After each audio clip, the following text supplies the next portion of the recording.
He's out here living the American dream in the state of Texas, The Lone who I've Star been State. who I've been making fun of for the last week or so I don't think with anyone our can blame little you for that. I think the whole country's been looking at Texas like, what the fuck is going on? yeah, man, it was super crazy. So yeah, what ended up happening is we got hit with this crazy ice storm on Sunday, and the pretty much the entire state shut down on Monday, Mm-hmm. and then they kind of put us in a state of an emergency, from then on out. And then Tuesday, you had to have seen it. People were getting nervous, not sure what's going on. Plus, people started losing power. They had Mm. to, do things with the water, shutting it off and lowering the pressure and stuff to stop from pipes from freezing. All the grocery stores that did open on Tuesday had like long lines. The ones that didn't, at the point that I tried to go in there, they were pretty much like all the meat and stuff were all picked clean, and it was crazy. But I I don't know. It's crazy because me being from Illinois, I know how to deal with such situations, Yeah. and obviously Texas is not a state that gets such weather as frequent as it does up north. But you know when you start to hear through the grapevine, little stories and trinkets that go with it. When we're told that Texas was kind of forewarned that this was going to happen, and they sat on their hands and didn't do anything about it. And I think the whole time, when I was driving on a Sunday, I think I saw one plow slash salt truck. It was like a 2-in-1 Yeah. the entire time out there. And I'm thinking to myself,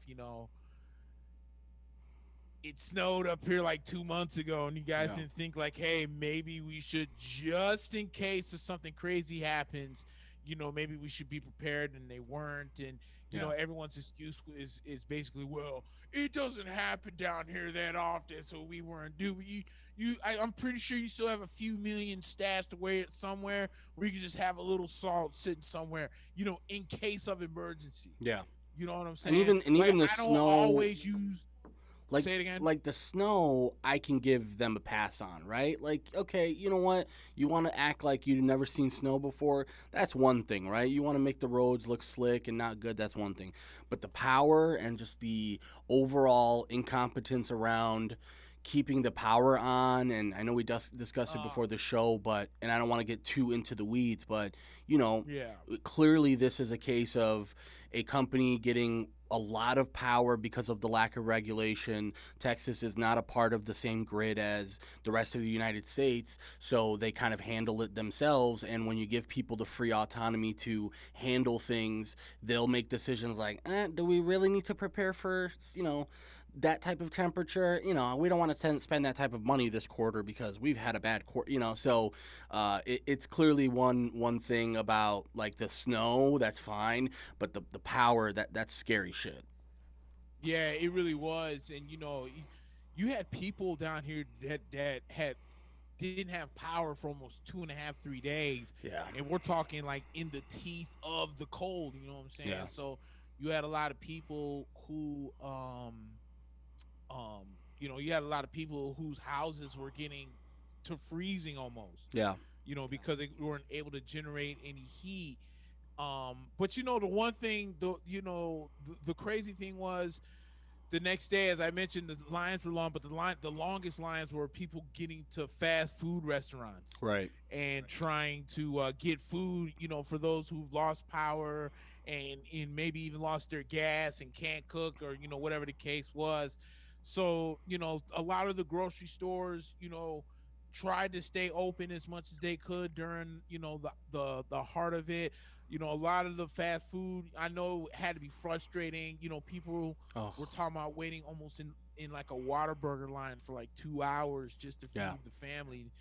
It was crazy. And meanwhile, you have guys like Ted Cruz that just go to Mexico. He's like, my daughters wanted to go to Cancun, so I'm a good dad. What am I gonna do? And it's like, you really are so out of touch that you don't understand how fucking stupid you sound right now. Exactly. And when I saw that, and I can get real fired up right now about it because the whole left versus right hypocrisy always seems to hide it, show its ugly face every once Yeah. in a while. And you know what? I'm just gonna go ahead and say it out. But one thing that does annoy the daylights out of me is whenever Democrats do something wrong, I've noticed that the what are they called, the alt right or whatever the hell they call themselves, are always quick to point out when the Democrats do something wrong. Meanwhile, when the Republicans take an L on something, they're either quiet or somehow flip another story out where Democrats did wrong. Yeah. You have Ted Cruz, who just left his state hanging to go to Mexico while people are fighting for water and food, and you are doing absolutely nothing to help us out. Meanwhile, I'm looking at people's articles talking about Joe Biden, and it's something that he probably didn't even say. Well, I want to stay focused because he said that we're, like blacks and Hispanics can't use the internet or something beyond stupid. But meanwhile, it was okay. But I was told that, well, what was Ted Cruz supposed to do? He's not an electrician. I don't know, but maybe going to Mexico when the rest of your state is down here trying to figure out how, when are we going to get power back? It's cold. It took Mattress Mack, Mattress Mack. Yeah. He had to open up his stores and was giving money to the local food trucks and had people, like 800 people a day were coming into. He's got like 3 Galleria furniture stores down here, and he had them all. Well, I think he tried to open a few of them, but a couple of them he couldn't get open because of the water pipes. Yeah. But it was one where he had people come in, lay on the furniture, get some heat, get something to eat. Yeah. This man did more, who's just a citizen who has a business in Texas, than the representative of Texas. Yeah. But you can't tell that to the far right, though, because they'll come around and talk about, well, Joe Biden said this about blacks and Hispanics about the internet. Who gives a rat's ass you want to about that? make Texans go crazy right now? Tell them that AOC did more for Texas in that crisis than Ted Cruz did. And that will just make their brains boil because, anybody that's capping for Ted Cruz, man, like this is like back in the day, like during the feudalism days when like there were peasants and they're like, the kings love us. Trust me, I know that they kept all the food, but they love us, okay? And they need, the king needs a vacation too. Like all these people that I see online, and let's be honest, most of it is like middle to late aged, let's call them, Caucasian people, and usually saying something along the lines of, oh, poor guy, his daughters didn't have school, like why not? He had the means to take them on vacation. He's a publicly elected official. Like the fact that this country has such low standards for our publicly elected officials, could we let them get away with so much? Like we don't understand the power that we have as people, that these people work for us. They are our employees. They are public, they're essentially working for the public. And Ted Cruz, to be so out of touch, to think, like, I can't imagine what was going on in his head when his old ugly ass was packing his bags that morning and goes, I'm going to go to the airport and go to Cancun with my family. And meanwhile, there's dozens of people dying from, hypothermia and the people freezing to death. You had, like, I've seen, with the weather, usually I don't see them that much, but the homeless that's out here, I was seeing more tents popping up because the crazy part is that when it first started, I was kind of like making fun of Texas. I was like, I think everyone was. I think everyone was like, oh, right. Texas again, just doesn't know how to deal with the cold. Yeah.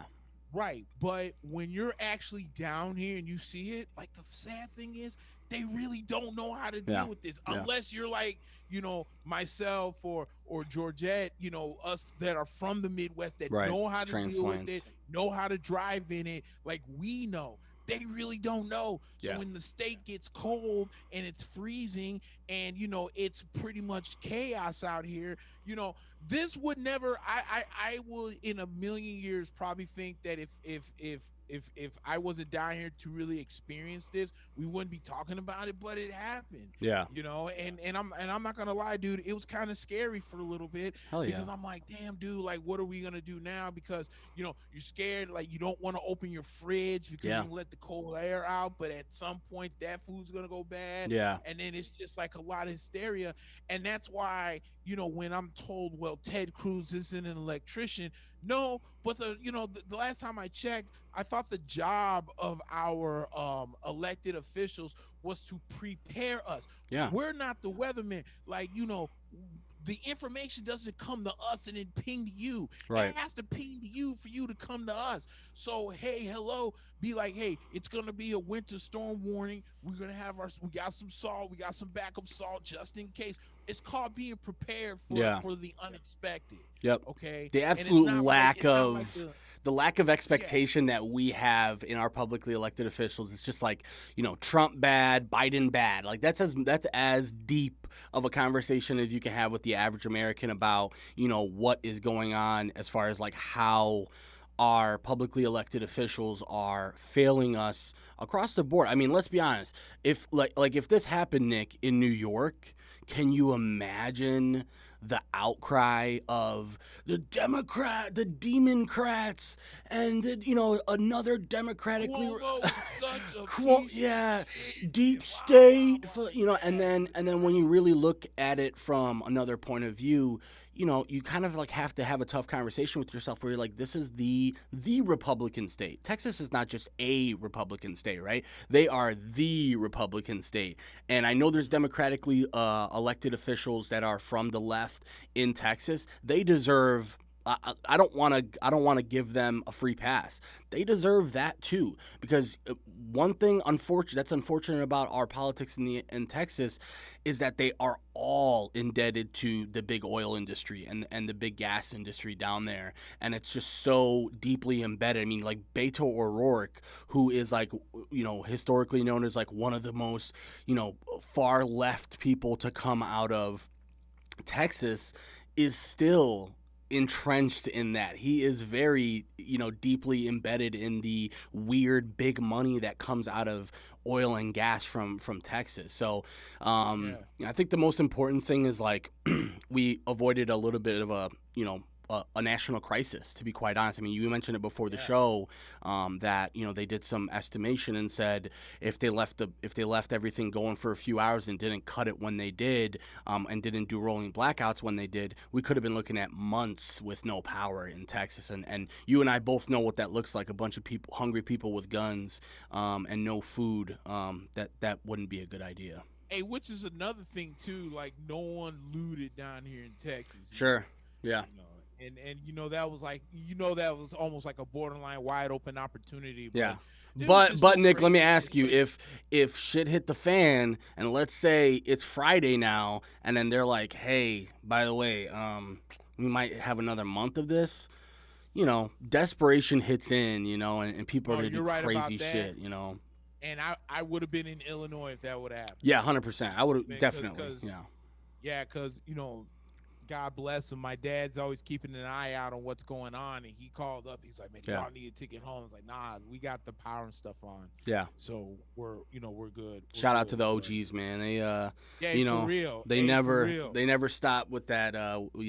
It's easy to stop being a son or a daughter, but it's impossible to stop being a dad or a mom. So shout out to the OGs, man. Exactly. So he was definitely looking out, but everything's good. Like, we sit here and we talk about the incompetency, and it's 61 right now in Houston, Texas.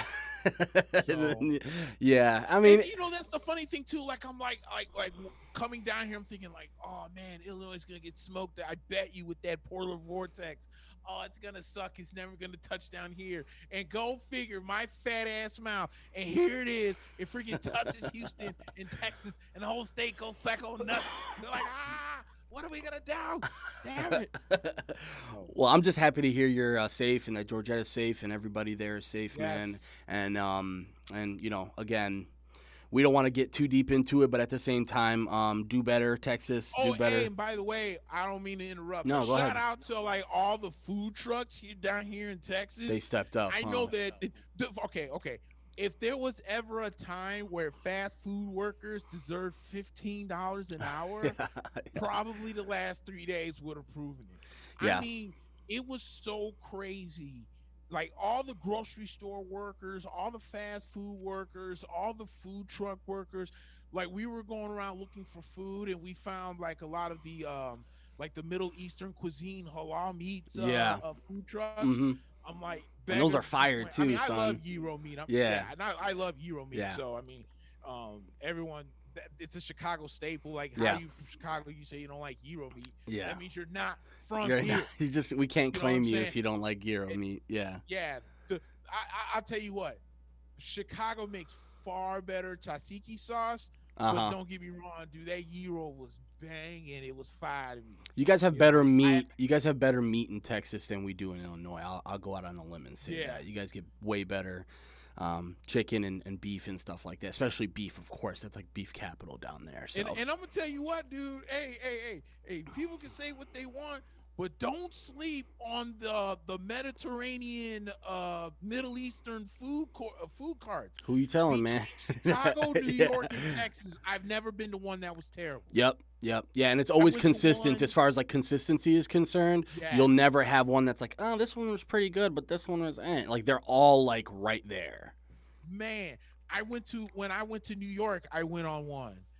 Um, I went on one with like they were having like a lunch special, which was just like they call it beef, but clearly it was gyro meat Hmm. over the rice with a little salad on the side for like $5, Whew. and it was Can't beat easily a that. $12 meal. Yeah. Banging, Yeah. That sounds amazing. banging. It was so good. I'm telling you, don't like people like taco.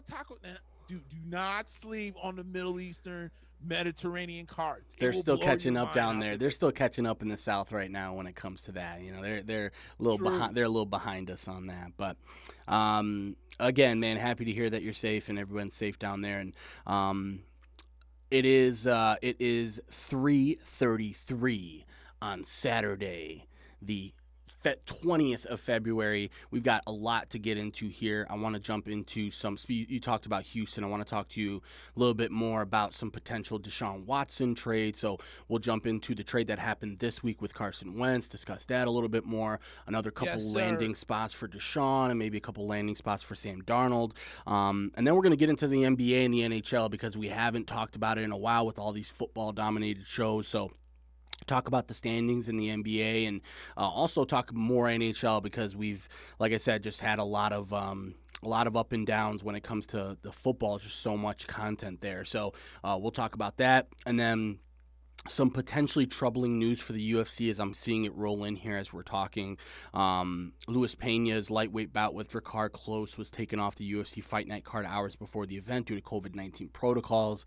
Apparently, I saw a tweet earlier that said, there wouldn't be surprised if this card was canceled. They've already had, I think, 3 fighters show up overweight, one of which was this UFC record for being overweight. I think it was like something like an 11 and a half Oh pounds. yeah. Yeah, so we'll talk a little bit about that. And I want to talk about the UFC 258 last week with Usman and Burns, and that was a good fight. It was a good card overall. And then hopefully by the time we get to the end of the show, we know that UFC Fight Night between Blaydes and Lewis is still happening. So we'll talk about that. But do us a favor, guys. Continue to support us when it comes to sharing out the page, sharing out the YouTube. I know some of you are Facebook, but some of you, we have a lot of audio-only listeners. So if audio only is your thing, if you're an Apple person, we're on the Apple Podcast app. I know that I use that to listen sometimes, and it's pretty good. We're also on Spotify. If you are a visual person and you like to look at our handsome faces, you can go to YouTube and you can watch us on YouTube. And again, just search Mack and Black and you'll find PodRiver Media, and that's our YouTube page. And you guys can subscribe, share, do what you got to do. But again, we really want to, grow this thing. So we would appreciate your help on that and continue to give out all the information and tell your friends. But I would love to talk to you about this trade I was hoping and praying with every single joint in my body that the Bears were not going to go crazy and trade for Carson Wentz. You and I saw the first couple rumors that came out when it came to Carson Wentz, and it wasn't what it ended up being what we saw this week. It was a lot of like the number 20 pick, another 2 players, possibly another first rounder, and just in my mind that would have been just such a disaster nightmare scenario. And instead what we get was Carson Wentz going to the Indian. And by the way, I want to make this clear for everybody saying, why didn't the Bears make a play at Carson Wentz at that price? Carson Wentz didn't want to come to Chicago. He wanted to go to Indianapolis. He wanted to go to work with Frank Reich. John DeFilippo, let's be honest. I mean, he's the guy that has the connection to Philadelphia. That's currently, I think, the QB coach for Chicago. He's the only connection that that Wentz has to the Chicago team. But Frank Reich was actually his offensive coordinator during his MVP season, or his MVP caliber season. So, to me, Carson Wentz didn't want to come to Chicago. It's one thing to say, why didn't we get him? It's another thing like that. The guy just doesn't want to be here, bro. So, get over it. And we saw that the Indianapolis Colts made it happen a little bit later than what people were expecting. It is a third-round pick this year and a second-round pick next year that can turn into a first-round pick if either he plays 70% of the snaps in the regular season or they make a playoff appearance. So really, I don't know about you. After I spent 2 weeks lambasting any value that Carson Wentz had, that's not that bad of value for the Colts. It's really not. And to be honest with you, dude, I actually really like this deal for Indianapolis because Indianapolis seemed to be that team that had all the talent. Okay, I guess I got to turn to my boys. We remember Tampa was kind of a team that had pieces but needed that one quarterback to kind of tie it together. I think Indianapolis is kind of that team where, if you look at talent-wise between Indianapolis and Chicago offensively, obviously Indianapolis kind of does laps around Chicago. So that's why I agree with you when you say maybe Wentz didn't want to come to Chicago because he's like, dude, there's no pieces here. But in Indianapolis, you're going in there with T.Y., you're going in there with Michael Pittman Jr., you're going in there with one of the best elite offensive line, arguably the best offensive lineman going in Quentin Nelson. You're having a steady run game. You got a defense led by Darius Leonard that plays no games whatsoever. And now now your head coach is your former offensive coordinator, and you kind of know the system. So I think at the end of the day, you didn't get the Matt Stafford deal that you probably think you were going to get. Yeah. But I think Philadelphia at some point realized that was probably the best deal they were going to get. Because if he was going to come to Chicago, I bet you that offer was a lot lower than what the Colts were was a lot lower than what Philadelphia gave him. So, and at the end of the day, if the second round pick at this point, I'm just going to go ahead and call it a first because I think Carson Wentz is kind of that piece that can get Indianapolis not just to a playoff spot, but maybe even go further than what they did this year. So, I think at the end of the day, I think Indianapolis really came out on top especially for a team that really needed a better quarterback than what they had. And if you're the Colts GM or decision maker and you say, I'm going to trade a low first round pick or early or a low or even possibly a low second round pick for a former first round talent, a guy that we're confident we can trade. That was another huge sort of talking point with this move, was that Frank Reich kept trying to preach that there's a lot of things mechanically he can fix with Carson that he thought were off the last few years, and that contributed to his lack of accuracy. And I want to say something. Carson Wentz the last 2 years has had a similar completion percentage to Mitch Trubisky, right? So as a Bears fan, when you look at that, you're like, this isn't that much of an improvement. But I think the main thing with me was that original package was nutso. There's no way you're giving up the number 20 pick. There's no way you're giving up 2 offensive players. And then apparently, I mean, that's another thing that's like really tough for a fan or fans like us that are, keep really close to the breaking news. Apparently the Bears never made an offer. Like, the Bears never even called and made an official offer.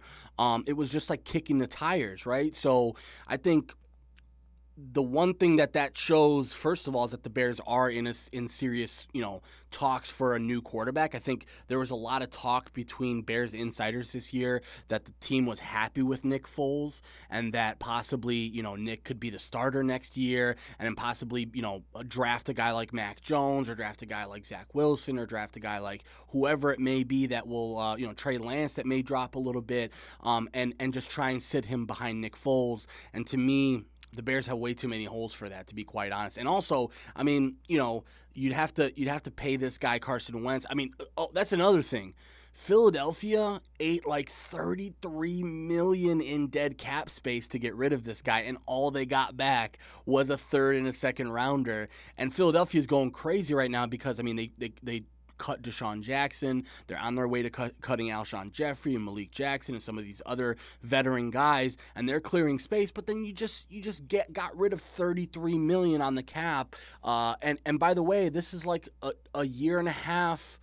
Yeah, like a year and a half removed from giving him the extension, right? So this was a huge fail for Philadelphia, and this was just them saying, we're done. I think they want that was my original thing with the whole Jalen Hurts thing at the end of the year, where where the Philadelphia was accused of throwing the game.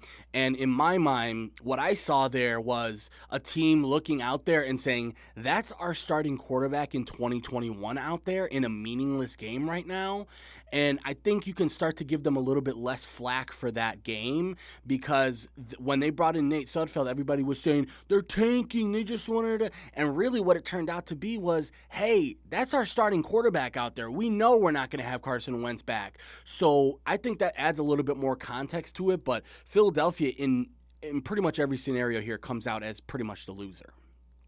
And the funny thing is you would have thought that they would have learned, especially how they handled the Nick Foles situation. Right. When, coming out of the Super Bowl season, we want 2 1s and like or at least 2 1s for Nick silly, Foles. Dude, that's silly. A middle-aged quarterback, even though he's coming off an MVP the Super Bowl, after filling in for Carson Wentz.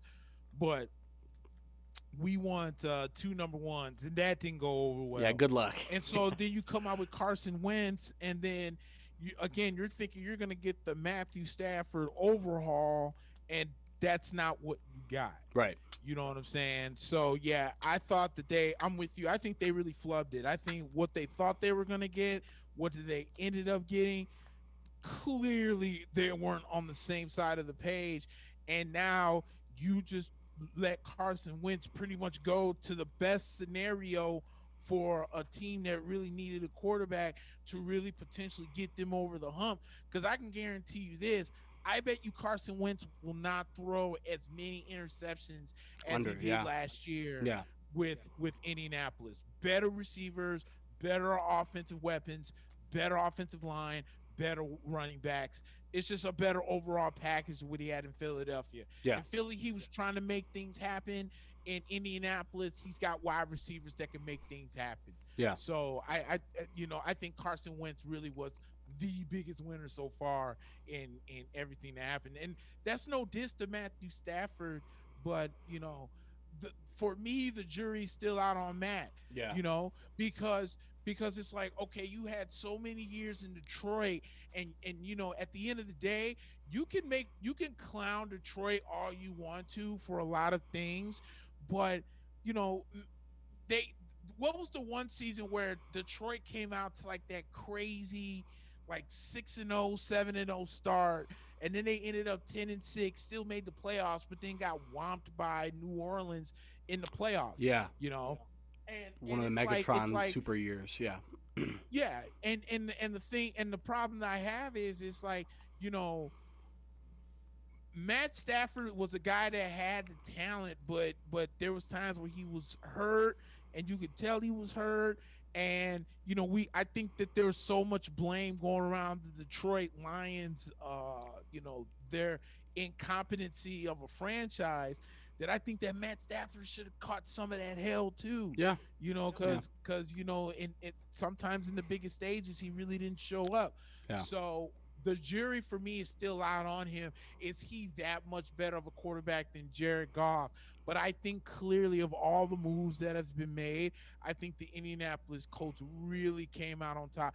I think Indianapolis came out on top, and then I think in the long run, especially with the new regime, I think Detroit is like literally 1A behind Indianapolis, because I thought the haul that they got, because remember, you and I on this show, especially me, was like, dude, Matthew Stafford is not worth two number ones. No. And here comes the Detroit line. I mean, here comes the desperate ass Los Angeles Rams. Like, we'll give you our two number ones. Yeah, and speaking of eating salary, they ate $22 million of Goff's salary themselves. And they are one of the most salary cap strapped teams in NFL history. They've got like basically three max guys, including Darnold and some of these other guys. So yeah, they are in. But you and I, and I'm huge. You know me, I'm big on value when it comes to trades, and I just thought the value was too high for Detroit to pass that up. And I think now what I'm more interested in is, where does this leave Sam Darnold? Where does this leave Deshaun Watson? Because more so Deshaun, right? Because now if we start to scale these quarterbacks and say, okay, what tier is Deshaun on? I don't know about you, but I would put him above both Matthew Stafford and Carson Wentz. Not as far as like what he's done, but just skill wise. And to be quite honest, it seems like the Texans are going to get what they want out of this trade, because it's looking more and more like a team like the Dolphins is going to get desperate and make some moves to say, because we talked about it last week, they spent a year and a half tanking and traded a bunch of people and cut a bunch of people and got all these assets. And in reality, like what good does 4 first rounders over the next 2 years do for the Dolphins in the long run, right? Like, okay, great, you just got 4 first round talents. But, one thing that I thought was really interesting coming out of the Rams trade with Detroit, there was an article about how the philosophy in Los Angeles is they hate first-round picks. They're basically like, listen, if we don't get a top 10 placement in the draft, we don't like first-round picks, because it's so hard to nail a first-round pick nowadays. Like, right. The best teams nail first-round picks between selections 15 and 30, right? So when you look at it in the grand scheme of things, LA, who has traded their first rounders, remember they traded one for Jalen Ramsey, or a couple for Jalen Ramsey, and obviously now with Matthew Stafford, and I think they're without one for the next 4 years. But again, when you're a team that is looking at being a perennial playoff team, does that really have that huge of an effect, right? But you're talking about that with the Rams. Now with the Bears, I mean, we don't know what the Bears are going to look like next year. We don't know if the Bears are going to have a playoff caliber team. I mean, Allen Robinson is he is likely not coming back. I mean, they are playing hardball with him. He wants top 5 receiver money, and I see points on both sides. I see where the Bears are coming from, which is productivity-wise, he's a very productive guy, but to give him top 5 like DeAndre Hopkins-ish, Michael Thomas-ish money might be a little bit excessive, right? And I also see where Allen Robinson is coming from, because he's like, yo, I've been the only consistent thing you've had for the last 4 years. So, this is a really tough one. And the Bears are like, well, we might franchise him. And he's like, well, if you franchise me, just know what you're getting. You're getting a guy who's on the franchise, and I'm just going to. So, like, what's worse? To have a guy that is a top-tier talent who doesn't want to be there? I mean, he's made it very clear he doesn't want to be there. He's lobbying on Instagram. He's, like, doing everything he can to make sure people understand he doesn't want to come back to the Bears. So I think the Bears are in a position right now where I think their best bet is like Sam Darnold, and I don't know what the market is looking like right now, but let's just say Philadelphia got a second and or a third and a second with a possible first for Carson Wentz. I think Sam Darnold can be had for like a third and a fourth rounder, and if that's the case, I'll do that and I'll pick him up from the airport myself.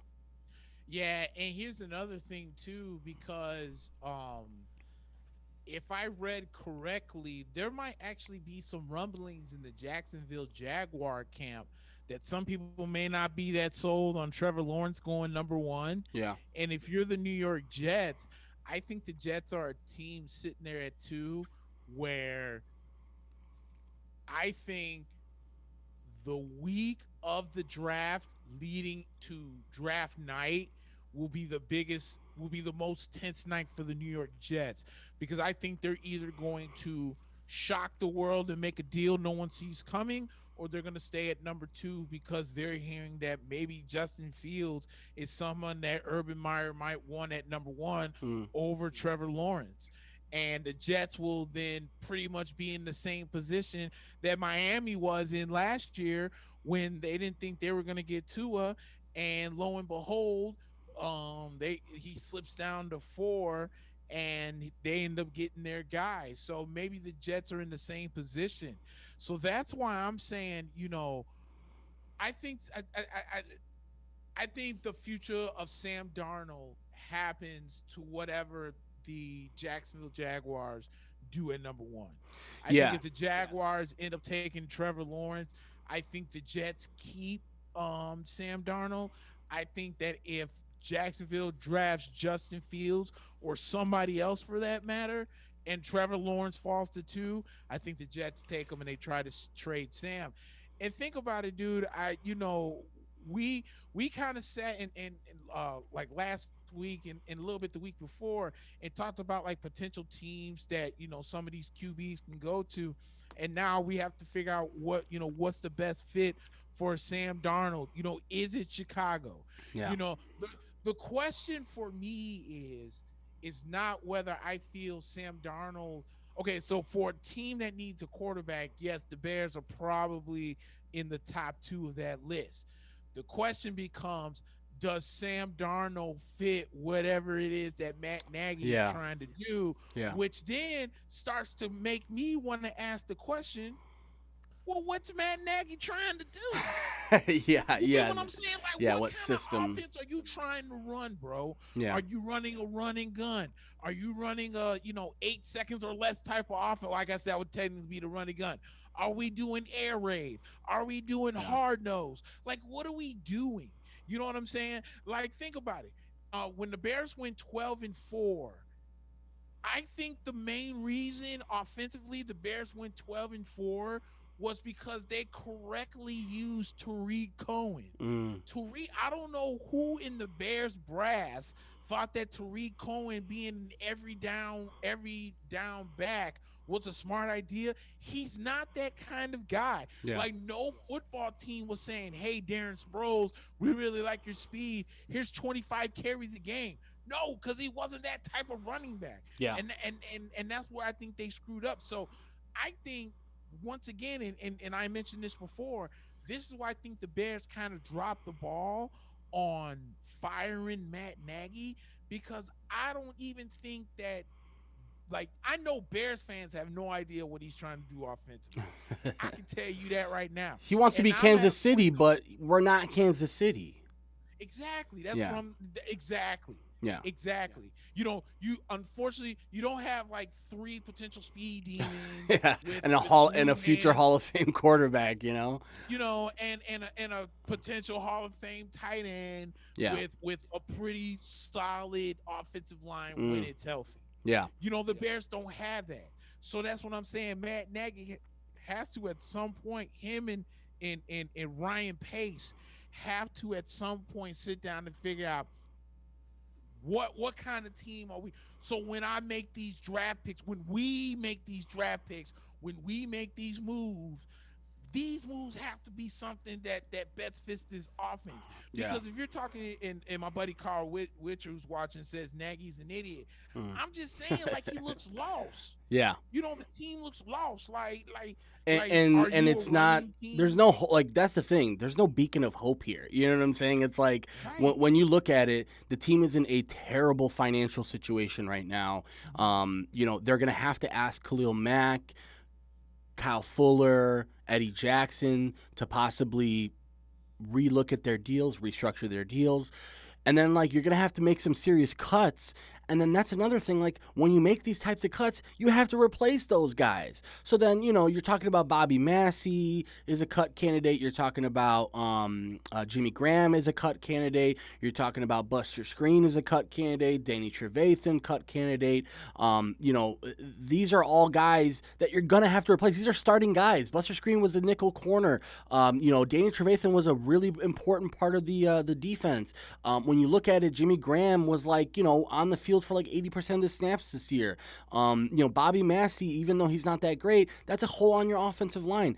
And what you're really looking at right now is a team that's super desperate to we talk about like the winning window, and the winning window is shutting, the caves in Indiana Jones right now. And what the Bears are trying to do is just keep that little sliver open and possibly, like, again, give themselves a quarterback to just wedge it open just a little bit to give themselves a chance next year. And that's a really dangerous proposition, Nick, because what happens after next year if that doesn't go well, you've just set back your franchise again another 5 years, and the Khalil Mack trade is basically for nothing. You're wasting another year of Eddie Jackson, wasting another year of Kyle Fuller. Akeem Hicks is not a spring chicken. He's actually a cut candidate, but from what I'm hearing, they're not going to be cutting him anytime soon. So that's relief. But, and to go back to what you were talking about with Matt Nagy, there's this like real big sense with Matt Nagy that, like, remember he was the play caller and then he gave up the play calling duties after there was a lot of pressure about how badly the offense was doing. And then the offense ran the ball a lot more. And once they ran the ball a lot more, they just so happened to be winning the ball games a lot more. So that's another real huge thing is, like, the Bears, let's say they get Sam Darnold tomorrow. The reason why I really like Sam Darnold, to be quite honest, is you're not going to have to break the bank for him both on money and on the return. Like, go ahead, fine, I'll give you a third rounder next year and, a second rounder in 2 years if you want for Sam Darnold. I'm not necessarily worried about that. But then you're not going to have to sign him to a $20+ million deal like you would have for Carson Wentz. You're not going to have to, break the bank like you would for Deshaun Watson. So, the Bears are in a position right now where they're just trying desperately to keep the window open. There's not enough money for all these people. I'm sorry. I mean, when you look at the offensive line, you need another maybe 3 offensive linemen. You're going to need at least one more wide receiver. I mean, there's a lot of talks right now, Nick, that the Bears are happy with Anthony Miller and Mooney as the 1-2. And like, if you're a Bears fan, you already know that's not going to go well. That's just not going to go well, Right. and the Bears just don't have many more options at this point. So that's why I think the Darnold trade, to me, makes a lot of sense, but I think it almost makes too much sense. And I also think, like, New England is another team that a lot of people are sleeping on right now. They have financial flexibility. I know that nothing is set in stone with Cam yet, and I see them being a player for Sam Darnold because, man, I don't see the Jets wanting to trade somebody like that inside their division. But, like, let's be honest, I don't think the Jets look at Sam Darnold and go, oh, franchise quarterback. If they did, they wouldn't be trading the guy, right? So, Yeah. this is a really weird time here because we've got some time between now and the draft, and whatever happens with Deshaun Watson is really important here. And some teams are clearing the deck right now to try and make that Deshaun Watson thing happen, including, the Dolphins. And from what I'm hearing right now, Denver's trying to get themselves in that conversation. They can save like $18 million by not picking up Von Miller's option, which would make him a free agent, and that would be really interesting. But then that they just gave themselves some more cap flexibility to take on a guy like Deshaun Watson. So it's going to be really interesting. And also the whole J.J. Watt thing is starting to sort of come to the top too, because we all the names that we rattled off like a month ago just so happen to be the names that are in it right now, which is Pittsburgh and Green Bay. I know Buffalo has emerged as a favorite as well. So teams are really making and oh, by the way, the Bears were in that conversation too, which I can't understand it. Like, if you're the Bears, are you stupid enough to give J.J. Watt, a guy who's constantly hurt, on the wrong side of 30, and you want to give him this massive contract to sit next to Akeem Hicks and Eddie Goldman, and in a position that's not really a need position right now? So there's so much moving parts right now when it comes to the NFL. I think the thing with JJ Watt is when Houston's defense wasn't as stacked as it was, he didn't really reap the benefits. I'm not saying that JJ Watt isn't a good football player. Yeah. What I'm saying is look at the years where JJ Watt was severely eating. That's the years that they had Vance Wilfork in the middle, Davion Clowney. Clowney on the other side. You had, what was it, Brian Cushing with you up there in the middle. Yeah, good linebackers. And then you had guys like, I think, Deion Buchanan.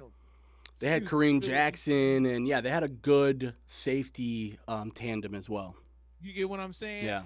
Now that defense doesn't have them same stars, you weren't getting the same production from JJ Watt. Yeah. That's why with a lot of these teams that they're talking about, I think the team that desperately needs him the most is Buffalo. Because if you look at that game against Kansas City, the one thing Cleveland and Tampa did that Buffalo couldn't do was make Mahomes uncomfortable in the pocket with a pass rush. Myles Garrett was giving him fits and ultimately took him out of the game. And obviously Shaq Barrett was giving him fits in the Super Bowl. But in that Buffalo game, he was just tearing them apart because they weren't getting any pass rush. And I think that's what kind of killed Buffalo towards the end with their defense. So I think that's the team, to me, that would be the most desperate to make the most sense is Buffalo. You know, Green Bay, to me, that only makes sense because he's from Wisconsin. Right. But if you have Preston Smith and Zadarius Smith, who are supposed to be your premier pass rushers, unless it's for depth, are you really going to bring in a JJ Watt like that, though? Yeah. Like, does he really make your front seven but much better? Also, Nick, the reason why I'm so skeptical is because I'm glad you mentioned that. I don't see him as an edge rusher anymore. I think if you want JJ Watt, he's going to have to be like a 3-4 defensive end, possibly like almost like a nickel, a guy who can like be next to a speed rusher. But as far as like putting him out there on the edge again, I'm not sure he has that type of effectiveness anymore. So I think from what I'm seeing right now, JJ Watt has to go to a situation where he can be on a really good defense because he can't do it alone. I think we've seen that with the Texans, man. It's like when this guy's getting doubled and triple teamed, he was in some really tough spots this year too. And also another thing about that guy is he's always hurt. Like, there's always something with that guy, and he's playing through a lot of it, too, which, good for you, man. You're a tough guy, but that's not what I want, especially when I'm paying big money for that guy. Right. No, I'm with you on that.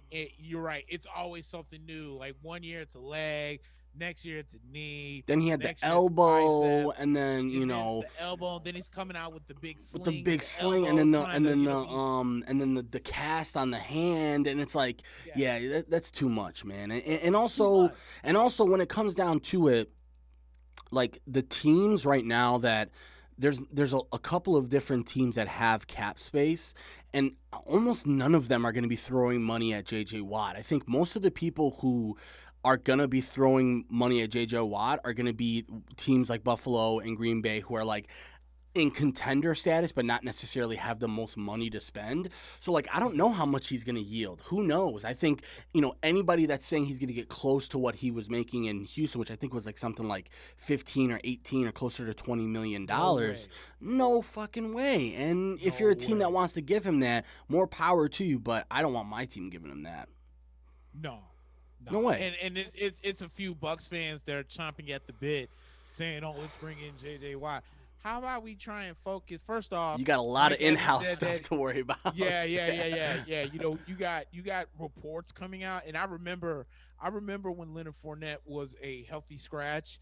And I think that game, was against Minnesota. Yeah. Like, he just was a healthy scratch. That's funny. And to learn that he almost got cut for whatever reason and got his act together, and it's kind of one of the main reasons why Tampa went on the playoff run that they did to the Super Bowl.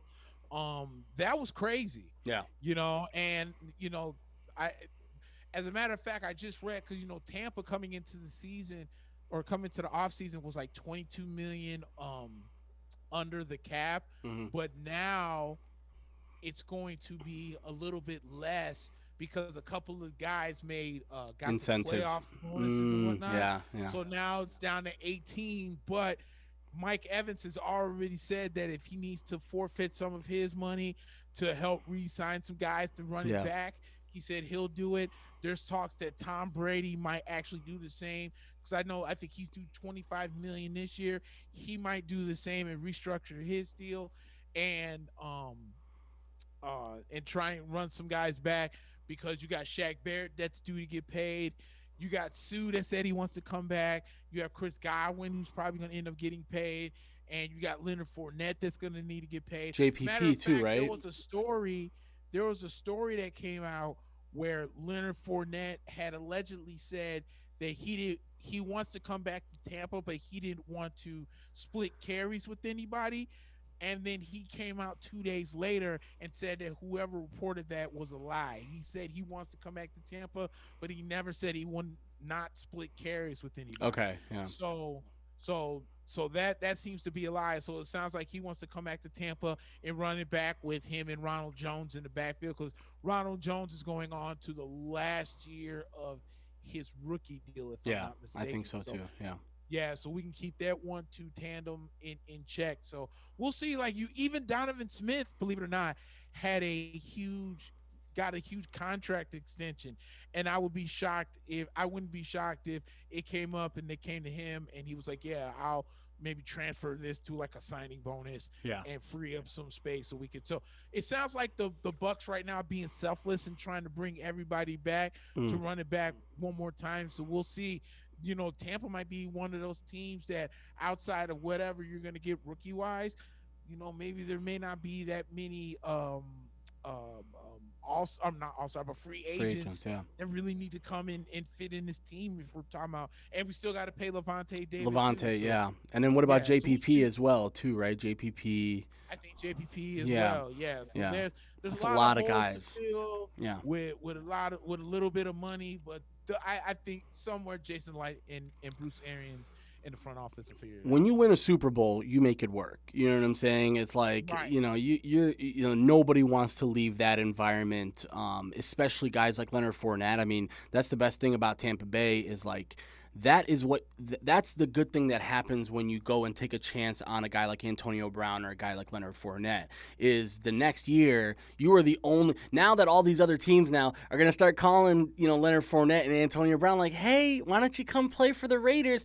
And they're going to be like, "Where the fuck were you last year?" So no, I'm going to go to the team that believed in me and gave me the shot. And you know what? I'll take less money for it too, because I want to go and play with Tom. I want to go play with, the guys that I played with. So that's another huge thing is, and Kansas City was in the same position last year. Remember, they had a lot of those guys that were on their way out. They had restructured a few things and made some concessions to not only bring back Chris Jones and Frank Clark and Tyrann Mathieu, but I think Tampa Bay is in a really good position right now because, like you said, it's not like depth-wise they were in a really terrible position. They have great depth at running back, great depth at wide receiver. They have tight ends that, they have a tight end that one of their best tight ends was out the whole year, right? So then O.J. Howard's coming back next year now. And then you've got one of the most exciting young offensive linemen in the league, He's a guy who probably could be a candidate to move to the left if you guys wanted him to. And then, on top of that, you look at the defense and, like, even if they lose, like, let's say, for example, worst case scenario, like, you have to lose JPP. I know that's not something you want to do, but, Tampa Bay will live with that. I don't think it's going to be the end of the world that JPP can't come back because you want to bring back Shaq, you want to bring back Levante David, but then we always talk about the depth in the secondary too, and like how many corners you guys have and the amount of, like, you guys basically have 4 starting safeties on your team that could start pretty much anywhere else. So that's another huge thing is, like, there's no secret to it. When you have that type of depth, there's a reason to that. Jason, I said it a couple weeks ago. Jason Light deserves so much credit for what he did.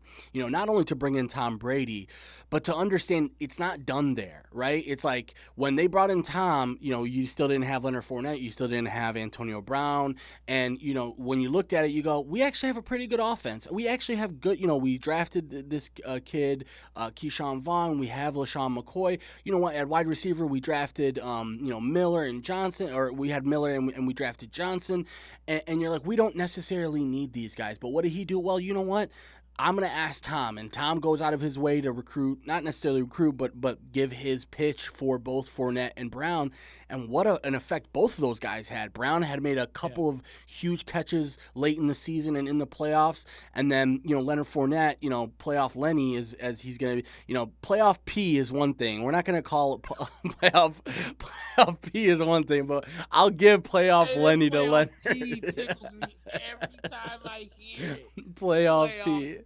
Yeah, we're not gonna put him in the same category as playoff P yet, but and yeah, the only other thing that I wanted to mention is the David Carr talk right now, or Derek Carr, excuse me. I always call him David. Mm-hmm. Yeah, Derek Carr. I see. The thing is, I saw tweets about the fact that the Bears were interested in Derek Carr, but then it actually turns out that same guy had tweeted that the Bears were finalized a deal with Carson Wentz. So it's like, you just lost my trust, bro. Now I don't trust you. So, right. I don't know what's going to happen there. I know exactly who you're talking about. Yeah, I think it was I think I shared the same thing too. Yeah, it's like Matt Robinson, and it's just like a generally unknown kid on Twitter who is probably trying to make a name for himself, and he was like doubling down. And then when the deal with Indianapolis happened, of course, he just happened to go completely dark on his account, and probably you'll never see him post there again. So yeah, that's another thing that's really difficult right now is you don't know what's what. Like the fact of the matter is, Nick, a week and a half, 2 weeks ago, I was in this seat talking about how, like, oh my God, Carson Wentz is going to come to Chicago. We're going to give up the number 20 pick and possibly another first-round pick and another 2 offensive players. And in reality, we never even made a damn offer to the team. So maybe it's time for us to maybe like step back and just wait for stuff to happen before we start to look for it. But you're just so curious, especially when it comes to the NFL. You're like, what the hell's going to happen? Yeah. And you mentioned earlier about Deshaun Watson. Yeah. I'm just gonna go out on a limb. Unless Houston lowers their offer, I just don't see him out of Houston. Yeah. You're because at the end of the day, it's not the offer. I mean, at the end of the day, you have to ask who's willing, like who can. Because my problem is everyone keeps bringing up New England. And the reason why I think that everyone's desperate to see can Bill Belichick really be able to win without Tom Brady? Because Tom just proved that he can win without Bill. Right. So can Bill now win without Tom Brady? So you tried the Cam Newton thing. That didn't work out, obviously. My problem with New England isn't the quarterback. My problem with New England is the so-called weapons that you have around your quarterback that are C- and below. And that is including Julian Edelman. I hate to say this, Julian Edelman is old now. He doesn't run the same. He doesn't run the routes the same anymore. He's not that reliable guy anymore. Yeah. Kill Harry, as far as I'm concerned, is a complete bust. Yeah. Okay. Sony Michel is in and out of the lineup. And it's just this New England offense isn't what it was. Because at the end of the day, how could Tom Brady in his final year in New England mixed in with Cam Newton's first year in New England, and both quarterbacks that are capable of putting up big offensive numbers were both mediocre. Yeah. Tom Brady was mediocre in that final year in New England, even though they made the playoffs, and Cam Newton was beyond below mediocre in his first year, getting benched like 3 times in the season for New England. So that's the problem. You could bring in Sam Darnold. You could bring Tom Brady back. You could put Aaron Rodgers up there. That team is going to suck because Bill Belichick has done a terrible job with putting serviceable weapons around him. Yeah, 100%. And that's the end of the day. So that's why, like, when every time a quarterback comes up, well, what about New England? How come New England can do it? How about New England maybe go out there and find them some better offensive help? Yeah, I think the Julio trade makes more sense for them than anything. You might as well keep Cam and just trade for Julio because at this point you don't have a number 1 wide receiver. And also Julian Edelman seems to be a cut candidate for them because he makes so much money, and they're like, we might as well just cut this guy because you're right. Like, he's not the same route. Like, there's something about having Tom Brady as your quarterback where these Wes Welker types, the Julian Edelmans, the Scotty Millers, they tend to do really well with guys like Tom Brady. But when those guys go away, they don't tend to do too well, and I think Jameis had that same thing, right, with like the Adam Humphreys and these sort of like shifty guys that could get open close to the line of scrimmage, get them the ball, let them do their damage with their feet. And it's amazing. And also, you're right, like New England is perennially known as a team that thinks that they're the smartest team in the room always, and same with Belichick. He always thinks he's the smartest guy in the room, and we don't need a starting tight end. I mean, they didn't have a starting level tight end this year. They didn't bother in free agency. They had, I mean, I'd hate to do this, but like if you look at their Madden, I know Madden isn't like, Madden isn't the official scorer or the official talent evaluator of the NFL, but they had tight ends that were under 70 on their like all of their tight ends were under 70, and it's like, and there's a reason for it. So you're right. They've got a lot of soul searching to do in New England too, because they're another team. They're going to lose J.C. Jackson, who was possibly Defensive Player of the Year as a cornerback. They might not be able to bring him back. They've got a lot of decisions to make on the defensive side of the ball because they extended a lot of people 2 years ago when they won the Super Bowl. And now they're in a position with no Tom Brady and no sort of like hope for a Super Bowl. And to me, I think trading for Deshaun Watson is a huge gamble for them, because you trade for him and that doesn't work out, I don't know what happens. Yeah, and I'm glad you brought that name up, because the team that you mentioned earlier, the Denver Broncos, I think Denver has to be having their hands equally in the Deshaun Watson jar as they should be in the Sam Darnold jar. And to be honest with you, if I was a Broncos fan, I wouldn't be so upset with either one. You're going to pay a hefty price when it comes to Deshaun Watson, but with the offensive talent that I think that Denver really has, I think it'll fit. I think with Sam Darnold, you may not get the same explosiveness, but when Sam Darnold was actually playing well in his first like 4 or 5 weeks in his rookie season, he had guys that were getting open and making plays, and he was able to get them the ball. Denver has those kind of guys. So, you might be like, oh man, well, we didn't get Deshaun Watson, but you're still getting a young Sam Darnold that could throw the ball to guys like Jerry Jeudy, and you got Phillip Lindsay in the back there, Melvin Gordon and Royce Freeman. You got Noah Fant, and you got a decent offensive line at that, and they're just like one good quarterback. I think they're another team. They're that team in the AFC West that's still searching for their quarterback per se. Even though I think Vegas is starting to get in that category too.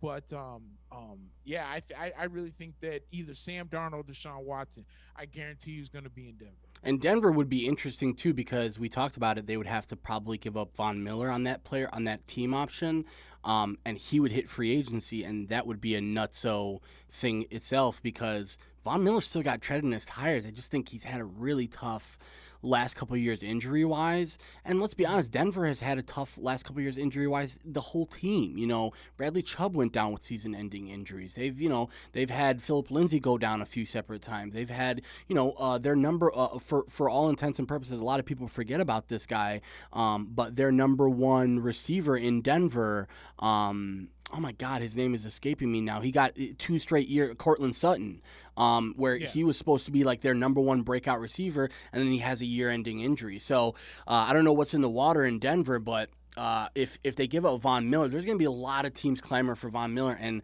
I'm going to tell you one of them. It might be the Bears, because another cut candidate for the Bears is Robert Quinn, who I think the Bears can take the L on that one. I mean, that was one of the sort of defining moves of the offseason last year. He was supposed to be the guy. Like, Leonard Floyd is not our guy, but we got our guy. We got exactly the guy to put on the opposite side of Khalil Mack. And really, other than 2 games during the season, he was pretty much invisible and really, really tough to watch at many times. So, it's going to be interesting to see how things shake out here. I know we want to get into some NBA basketball, because there's a lot of NBA basketball to talk about, a lot of NHL stuff to to talk about, including both of our teams, going up and down, a little bit of inconsistency from both teams. So want to talk about that. But again, guys, take a little bit of a break here. It's 4:20.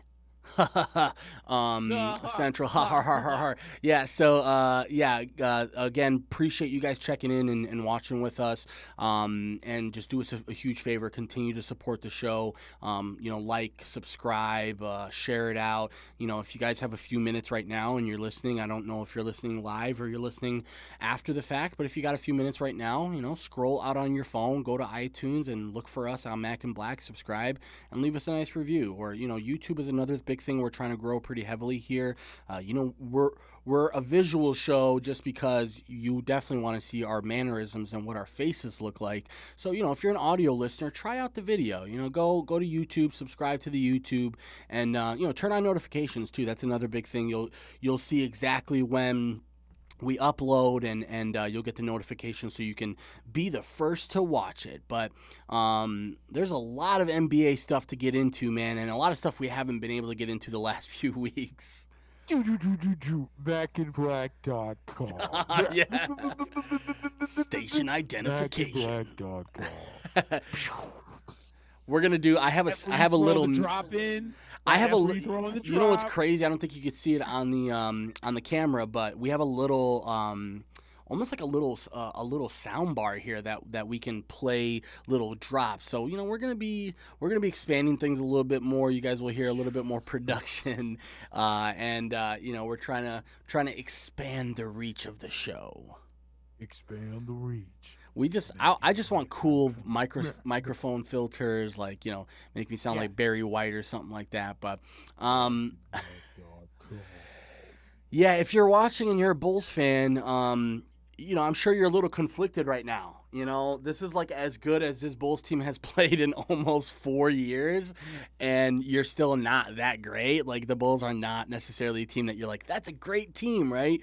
But we talked about it earlier on in the season that it's like when you start to see these incremental changes and the improvements, and amazing what it can do when you have an actual professional head coach out there. It's like we've had such incompetency when it comes to the head coaches, and let's be honest, front office. I mean, when you have Garpax running the team into the ground for almost 20 years, it's a really tough thing to recover from. And the Bulls and AK and Mark Eversley have done a tremendous job. First of all, with this roster, Denzel Valentine was a guy who was like lost in the rotation last year. Now possibly a trade candidate. He's shown flashes this year of a guy who can be a playmaker. Like, I'll be honest with you, a team like Golden State or a team like Houston or a team on the West that runs a pretty high octane offense, they could like a guy Portland. Like Portland is a good one. Honestly, the Lakers, like, let's be honest, the Lakers right now have had struggles without Anthony Davis, and we'll talk a little bit about that. It's tough to play without arguably your best player, but the Lakers could use a playmaker right about now, because that whole KCP thing, and that worked out pretty well for them last year. But this year, the league has sort of adjusted to teams like the Lakers and even the Clippers to a certain extent. You've got bad teams that are playing them pretty tough, including the Bulls, who the Bulls almost beat the Lakers twice this year. So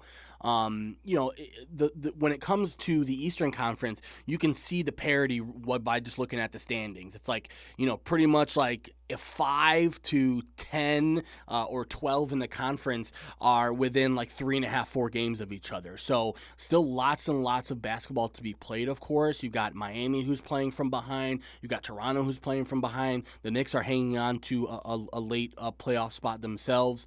So the Bulls right now are in a position where, like, great, we're improving, but we're not necessarily seeing the changes that get you wins quite yet. Like, yesterday was another example of maybe them not being ready for that type of team. The real big thing with the Bulls right now is that they have a core, like a guy like Zach LaVine, right? Who everyone wants to make a star, right? And I like Zach LaVine, right? But I think it's getting a little bit excessive right now as far as what people are expecting and what people think of Zach LaVine. This guy is not ready for that mantle that you're putting him on. You know, like yesterday against Philadelphia was a really good example of that. The guy had a really tough game shooting, you know, wasn't exactly himself on the offensive side of the ball. Late in the game, he has a pretty nice run early in the fourth quarter, and then the Bulls actually come back, and you know, Joel Embiid had a career night. He was just absolutely mashing the Bulls, and the Bulls somehow stayed in it, and then they were only down by 2 with about a minute and a half left, and you give the ball to Zach LaVine, and he turns it over off of his foot. And, you know, Zach is looking at the refs a lot now, hoping for these star calls that he's not quite getting yet. And that's a really tough thing because you're not going to get that. You know, you're just not going to get that respect until you've earned it. And I think one thing that we're seeing now is I think Zach's an all-star. I think he is an all-star in my mind. But I think the pedestal that people want to put him on, and I asked a little poll on my Instagram just because I was curious, and I asked, you know, do you think Zach LaVine is worth a max contract? And I think the poll came back almost 50-50. I think the jury was still out. Actually, it was like more like 60-40 yes. So, you know, I think the jury's still out as far as Bulls fans are concerned because Zach LaVine, you know, I think he would be a tremendous number 2. I just think being a number 1 might not be the thing for him right now. Yeah, no, I totally understand, and I've been seeing the same posts about LaVine as you have. You know, trying to put him up on this pedestal and whatnot. It's kind of like just hold the phone. But I really think that the theme for a lot of people is what happens when you get like actual good coaching. Sure. You know, and I think the Bulls are definitely a team that's reaping from those benefits because Billy Donovan has really got this team. You know, they're playing decent. Like I've been hearing through the grapevine that Wendell Carter looks like he's come back and playing, you know, somewhat decent basketball now. Yeah. And obviously, you know, the project that is Patrick Williams and whatnot, you know, but when you have an actual NBA veteran head coach like Billy Donovan, you know, you're going to get maximum results or you're going to get better results. You won't get max, but you're definitely going to get better results than like a Jim Boylan who's way over his head or, you know, in our case, you know, even though people love Mike Miller, at the end of the day, he was really just a G League head coach that you know happened to be on Fizdale's squad before or his bench before he got fired. You know. Yeah. And so, that's kind of what I think with the Bulls. But you know, the same with Chicago. It's the same with New York. Is at some point. See, this is my biggest argument when it comes to like, especially when it comes to Bulls fans when they try and clown New York for whatever reason. What I don't get is we're both kind of coming from the same mud here. Yeah, right, yeah. So let's okay. First off, if we're just gonna throw stupid, dumbass statements out there. Yeah. You know, I will always give the Bulls dynasty credit because you can't take away history. You know, sure. They're 6-0 in the finals. They ran the '90s. Michael Jordan is arguably the greatest player that ever lived. You know, it is what it is. I give you the credit on that. But then, for some reason, Bulls fans want to come to me and talking about that my team is trash.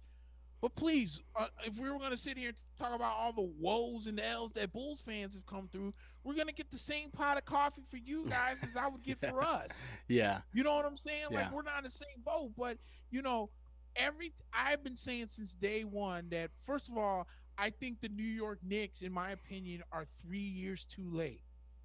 And what I mean by that was when we still had Carmelo, who still wanted to play in New York, and Tom Thibodeau was fired by Chicago. Yeah. The very first phone call that should have gone to Tom Thibodeau and not Jeff Hornacek. Yeah, yeah. Okay. And all because Hornacek wanted to run that version of the triangle. Because he convinced Phil that he knew how to run the triangle. Sure, yeah. Good luck, yeah. So we all see that Phil Jackson might be a great head coach, but him and Michael Jordan are in the same boat. Yeah, exactly. Phil might be a great head coach. Michael Jordan might be the greatest basketball player to ever live, evaluating talent and Yeah. head coaching possibilities, not great whatsoever. Below average at They best. both are D- at Yeah, best. yeah. And also, You get what I'm saying? another thing to mention with the Bulls and the Knicks is that, the Bulls are kind of stuck in the Bulls fans specifically, I will say, are stuck in the 2010s, where, remember, there was that team that almost did, and like the D Rose, team and the bench mob, and I think that was that was our shot. As a Bulls fan, that was our shot to go and win a championship. And D Rose obviously gets hurt, and that derails everything. And I think Bulls fans left that era and go, well, we still have the bench mob, and it's like, bro, that was almost 10 years ago. Like, it's time to make a bridge and get over it, and the expectation for the Knicks. That's the thing that's really similar about the teams. The expectation from both New York fans and from Chicago fans is really high. It's like the bar is set high. That's why I'm not sitting here going, oh my God, my team is ninth in the Eastern Conference and we're only 2 games out from the 8th seed, and yes, we're back, baby. And it's like, no, that's not what this is. What this is like, you're seeing the incremental changes that pretty much every single team goes through this. We saw LeBron's first year in LA, they didn't even make the playoffs. And the next year, they started to make the slow incremental changes. And even during the year when they missed the playoffs, that you saw lead to them winning an NBA championship. So, I don't necessarily think either one of our teams are like within arm's reach of a championship. I think a lot of people misconstrue me when I say the Bulls should be an 8 seed, and that's great. Yeah, the Bulls are going to be an 8 seed, but are the Bulls even close to contending with top 5, top 10 teams in this league? I don't think so. I think yesterday was good proof of that. I think like Joel Embiid had a career high, almost 50 points. I think 47 is what it was. And as good as Wendell Carter has been, I think it's more apparent now. He's a 4. He's a power forward. He's way too small to be guarding centers in this league, especially centers like Joel Embiid or like guys like Anthony Davis. They eat him alive for breakfast. And I just think that the Bulls right now are in a position where Lauri Markkanen, he's constantly hurt. It's time to get rid of that guy. He's on the last year of his deal, and he's going to be a restricted free agent, which means chances are there's going to be a team next year that falls in love with his athleticism and his three-point shooting and his frame and just goes, here's $18 million a year, here's $20 million. And to me, we saw with Gordon Hayward. I mean, as much as we've given Charlotte grief for the Gordon Hayward deal, he's been worth $28 million this year. They are in the playoff. He's playing his ass off. The team is doing pretty well. James Borrego, who is a former Popovich guy, came from San Antonio, has them playing some serious ball, and they're playing with like 4 guards on the court at times. They're playing with like completely positionless basketball. So, it's very interesting to see. But the Bulls are still a couple of pieces away. They really, really need that next level big man.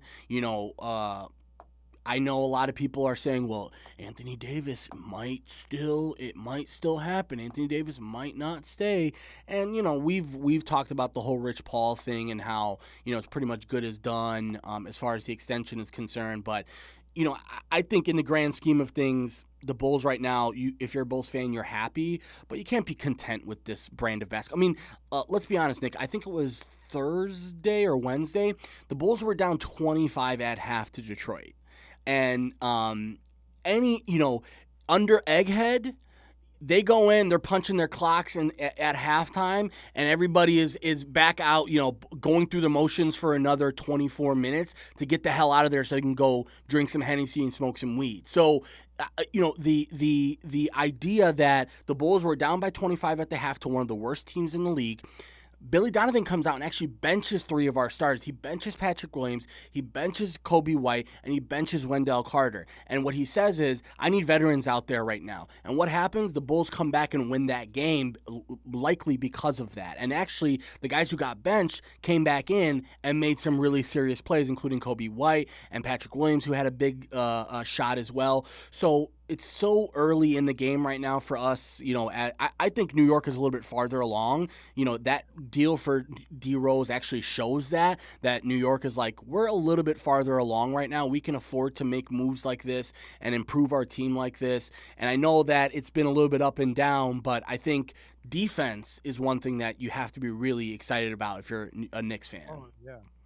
Yeah, easily. And here, the thing with New York now is, okay, so when it comes to the Knicks,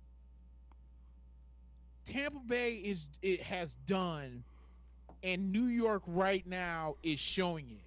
And what I mean by that is when you win games, people are gonna want to come play for you. Sure. When Yeah. you play with effort, Mhm. people are wanting to come play for you. And that's the one thing that used to kill me about New York. If we go back to last year under the Fizdale Miller regime, the problem was that the Knicks just didn't have any effort.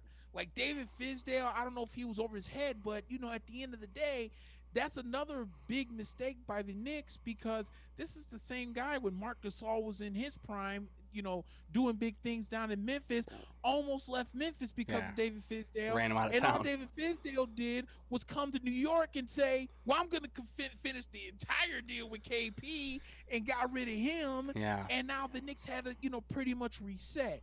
And everyone wants to say what they want to about James Dolan and how incompetent he can be and whatnot. But James Dolan this year is actually doing what I've been asking him to do now for the last X amount of years, which is just stay in the back. Yeah, sign the checks and move on. Yeah. Just sign the checks and move on. We know you own the Knicks.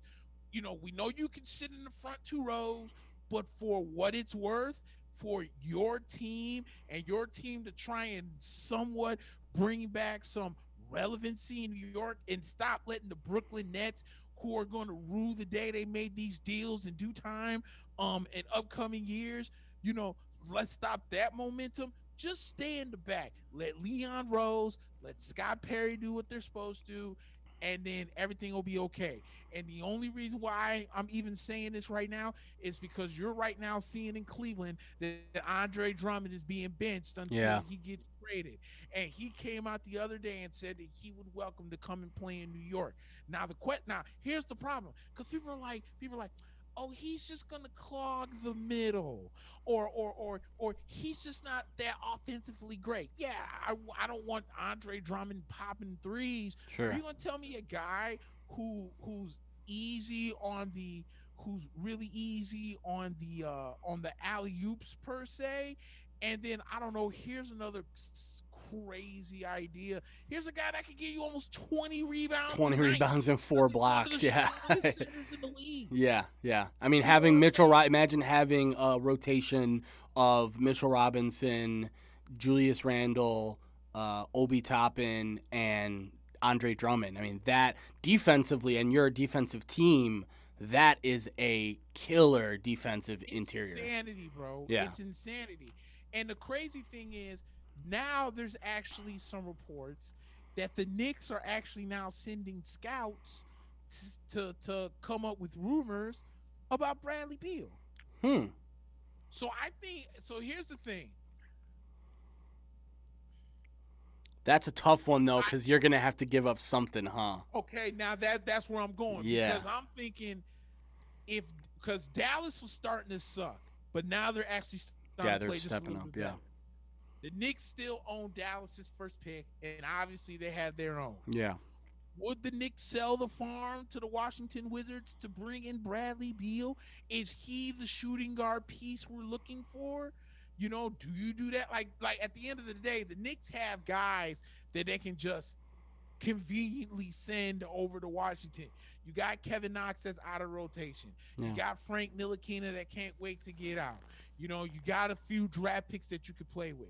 So what are you really going to sit there and offer, the Washington Wizards if Bradley Beal's that guy? Do you just, kind of just run the pack and let the team learn? Because I still think they're maxing out Julius Randle. I think that's still going to happen.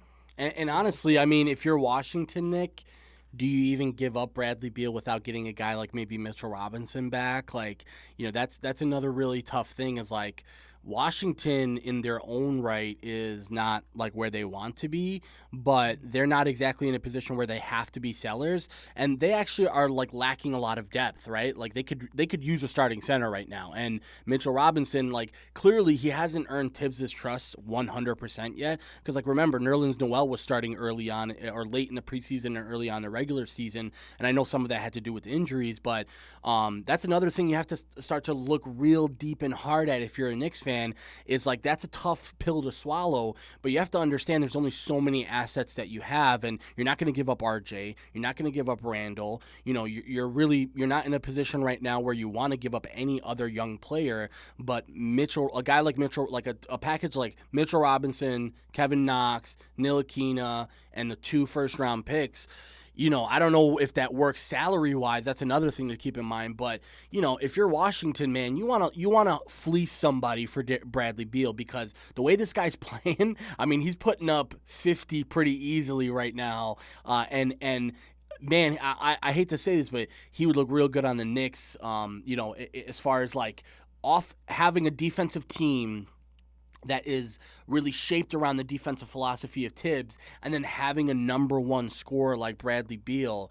You know, that's what Derek gave to Tibbs in Chicago, was this dynamic scorer that could do things by himself and make moves by himself, and not necessarily create his own shot like Bradley Beal, because I think Bradley does that a lot better, of just like finding a shot that he can make, but also just like creating space. And you know, that's another huge thing with Tom, is like the spacing on offense has to be right, because, you know, especially when you're running these, you know, screen rolls and pick and pops and lots of like diving to the basket, you know, it gets crowded, and you want somebody who can create that. So Bradley Beal's interesting, man. That's a real interesting. And honestly, listen, I wouldn't put the Knicks out of those LaVine stuff. Yeah, I wouldn't put LaVine past. You know, a lot of people are making an assumption that LaVine is good as staying with the Bulls. I'm not necessarily in that boat until I see that thing come across the ticker that he signed that, you know, that extension.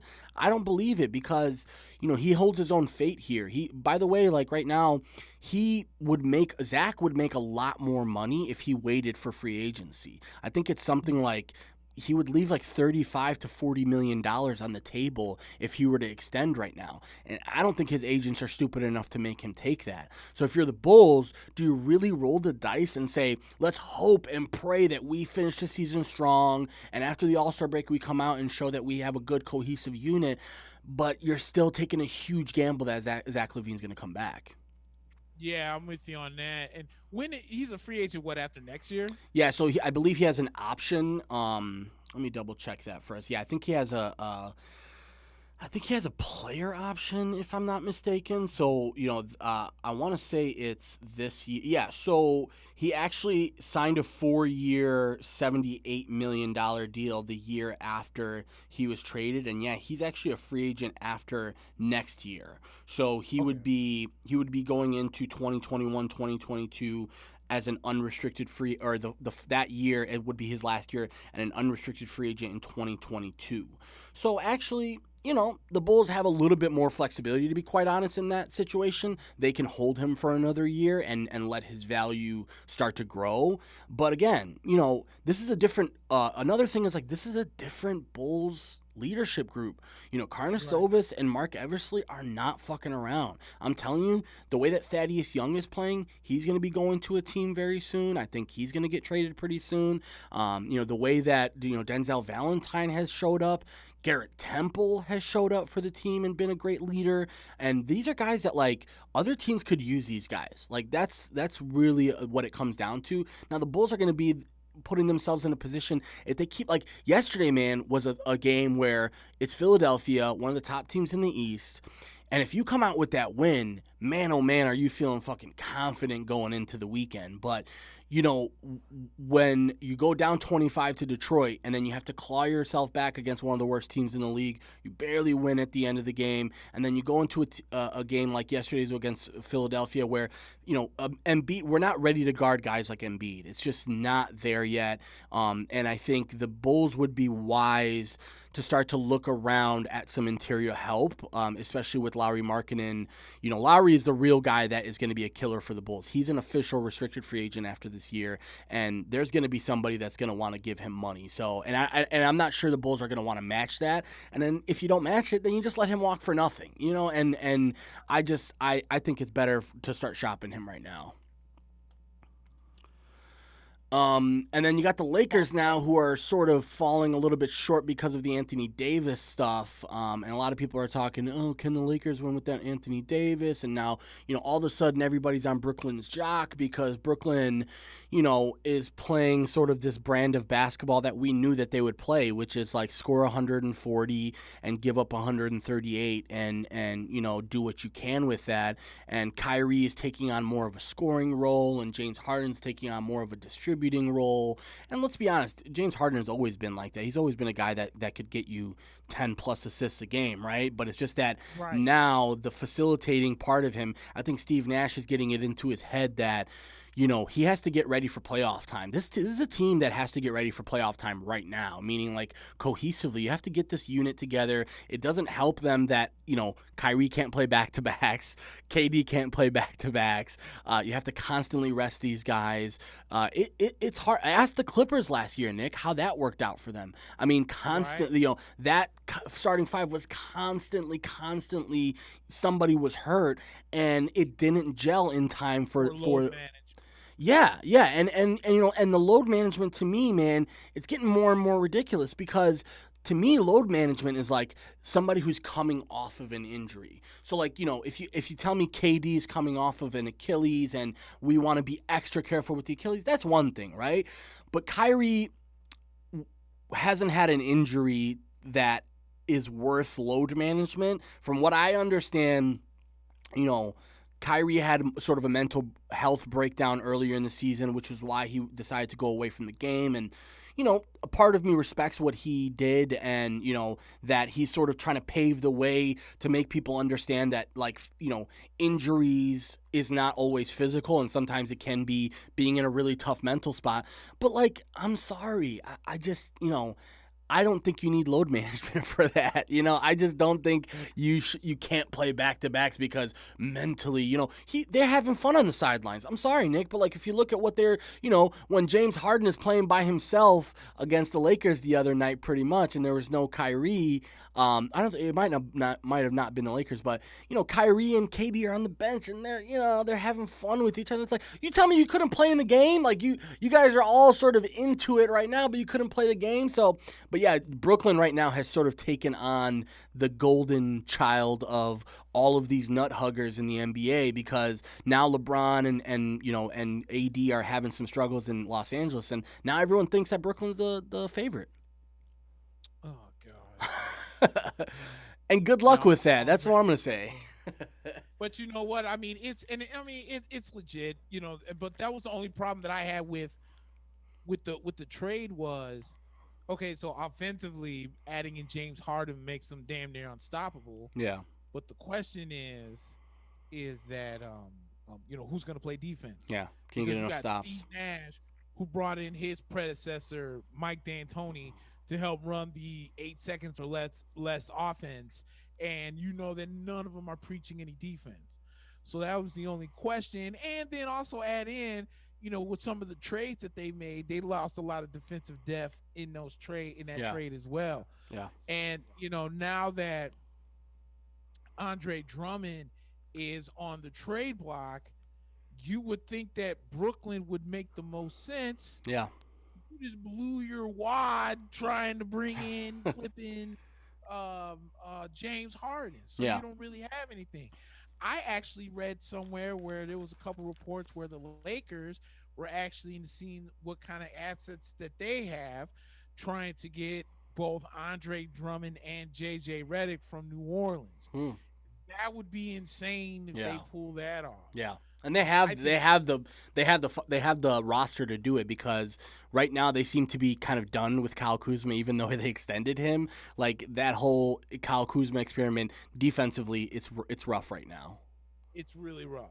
Yeah. And I think Kyle Kuzma.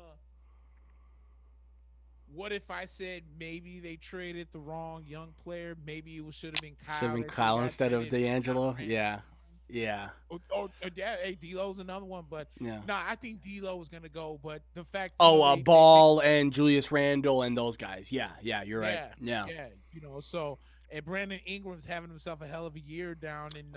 In Man. right Yeah. now, so but yeah, I'm with you. I think that Kyle Kuzma experiment is. I think it needs to be over with. I think LeBron James at this point has had enough. It's like, dude, I've been working with you now for the last 3 years. You're still in the wrong spot. I still got to push you to be on defense. I can't trust you to make shots. Yeah. Yeah. And we're just going to see if we can trade you to Cleveland for Andre Drummond. And that's the thing is LeBron has every right to do that, because he's earned that right to be like, I know what it takes to win a championship.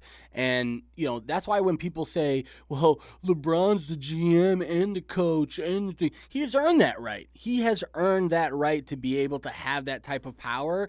Because if you ask people, let's be honest, like what Cleveland did to him early in his career was a travesty. I mean, this is a guy who could have been challenging for Bill Russell and his amount of titles if Cleveland just kept it together in his early years and put the type of talent around him that they should have, instead of like an aging Antoine Jameson and an aging Shaq and an aging, these moves that they made were just absolutely silly. And it took LeBron going to Miami and having Pat Riley's ear to go, I want this, I want that, I want this type of shooter, I want Ray Allen here, I want Bosh, instead of Bosh playing so much of a post game, I want him to be out on the perimeter more. This is a guy who's earned that right. So, and another thing that kind of is weird to me, Nick, and we'll get to this in a second before we jump into hockey, because Draymond Green had a really long diatribe about sort of the double standard in the NBA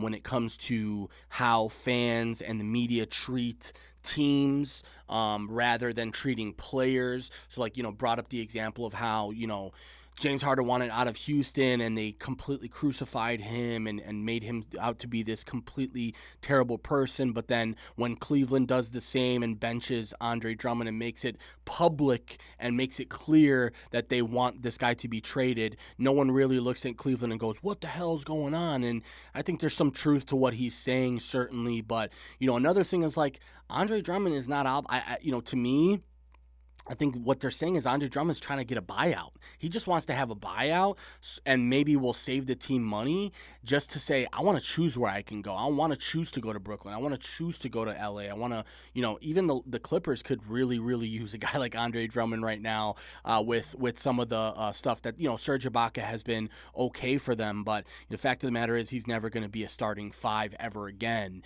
He's going to be a guy that you can really hope and pray will be a nice big off the bench. But in all fairness, bro, he never should have been a starting five to begin with. True. Yeah. Since Oklahoma City. Yeah.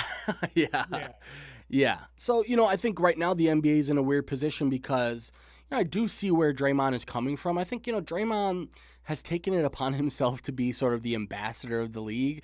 And I think some players go, yay, Draymond. And I think some players look at him and go like, you don't speak for us. You're not our spokesman, Here's the thing though, because I feel like there's a slippery slope sometimes when it comes to athletes and salaries and how a lot of these guys usually get paid, because we're talking Andre Drummond and we're talking James Harden, and we can't go no further than Deshaun Watson down in Houston. Mm-hmm. And I feel like this is why a lot of fans have a tendency to question where the mind of the player is when they sign some of these deals. Sure, yeah. Because if I'm not mistaken, didn't Andre Drummond accept like a small extension with Cleveland when he was traded to Cleveland? Or did he already sign a max extension with Detroit? Yeah, so I think what happened was when he had that breakout year with the Pistons, and the Pistons actually gave him a 5-year, $127 million deal in 2016. That was the year after he had that big deal. But what happened was Cleveland they didn't extend him. They picked up the option for him. But this is the last year of his deal. So in their mind, I think what they were hoping was exactly this scenario, that he would build some trade bait and get. But the thing is, remember, they traded for Jared Allen first before they traded off Andre Drummond. So then teams are looking at them like, what, you want me to give you free assets now when you're stuck with basically like 5 centers on your roster? I mean, they got JaVale McGee, they got Andre Drummond, they got Larry Nance, they got Kevin Love, who's, still yet to make an appearance, but or appearance since being injured. So, I think Cleveland is the one who put themselves in that position. But yeah, he's a free agent after this year, which puts you even in an even tougher position now. Exactly. And so and the reason why, and that's why I brought it up, because Brett Favre, about 2 weeks ago, tried to tell Deshaun Watson basically shut up and play. Yeah. And what he said was stupid, but I think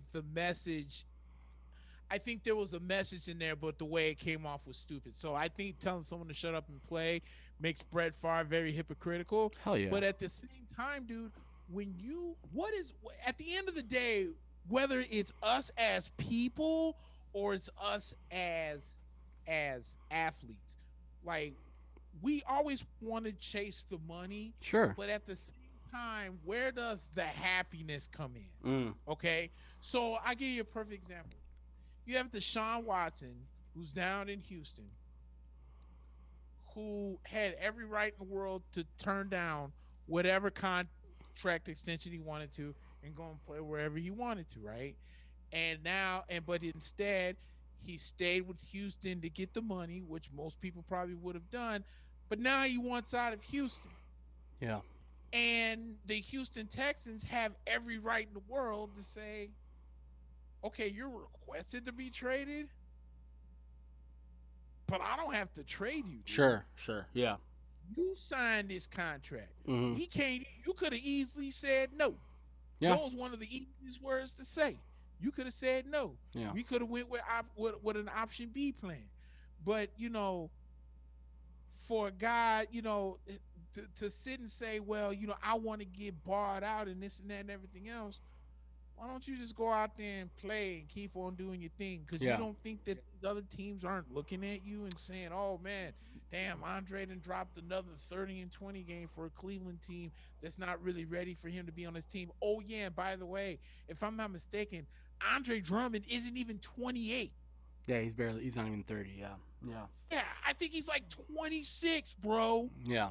26. But also, Nick, if the Pistons are the ones that come out and say, we're not going to play him, we're going to intentionally sit him to make sure that he doesn't get hurt, that's a whole nother ball game, right? Like, I think it's one thing for Andre Drummond to come to the front office and say, I'm not going to play. But I think this scenario is Detroit said, oh shit, if he goes and gets hurt, we not only lost out on the assets, but now he's going to leave next year.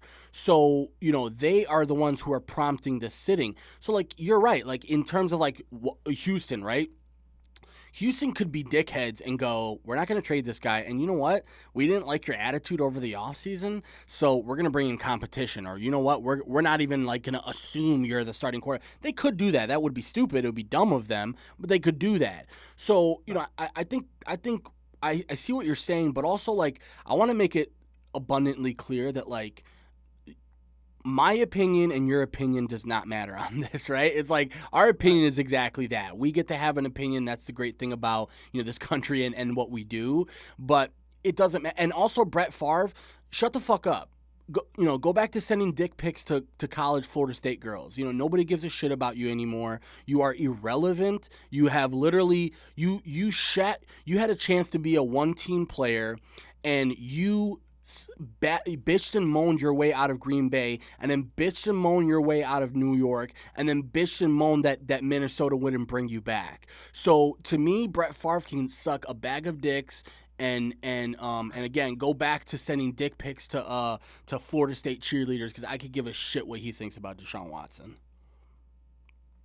Sorry about that. I had to say that. I had to say that. I can't even follow that up. Yeah, no, I'm sorry. I had to say it because, first of all, I'm sick of seeing him on like these conservative media outlets trying to stay relevant by saying kind of, edgy things to try and get conservative people to kind of, that's the new thing to do now. It's like, I have fallen out with the world, so now I'm going to find one edge of the spectrum to hug on to. So now, the Fox News has me on, so now I'm just going to hug on to them and, hug on to conservative values. And it's like, dude, Brett Favre, you are as hypocritical as they come. You cheated on your wife. You sexually abused people, sent pics of your little ass dick to girls and got mad when they didn't, reciprocate their feelings. And then you have the nerve to come out and say something about Deshaun Watson when everybody in the world knows that Deshaun Watson has every right to be upset with the Texans. You can have an opinion on what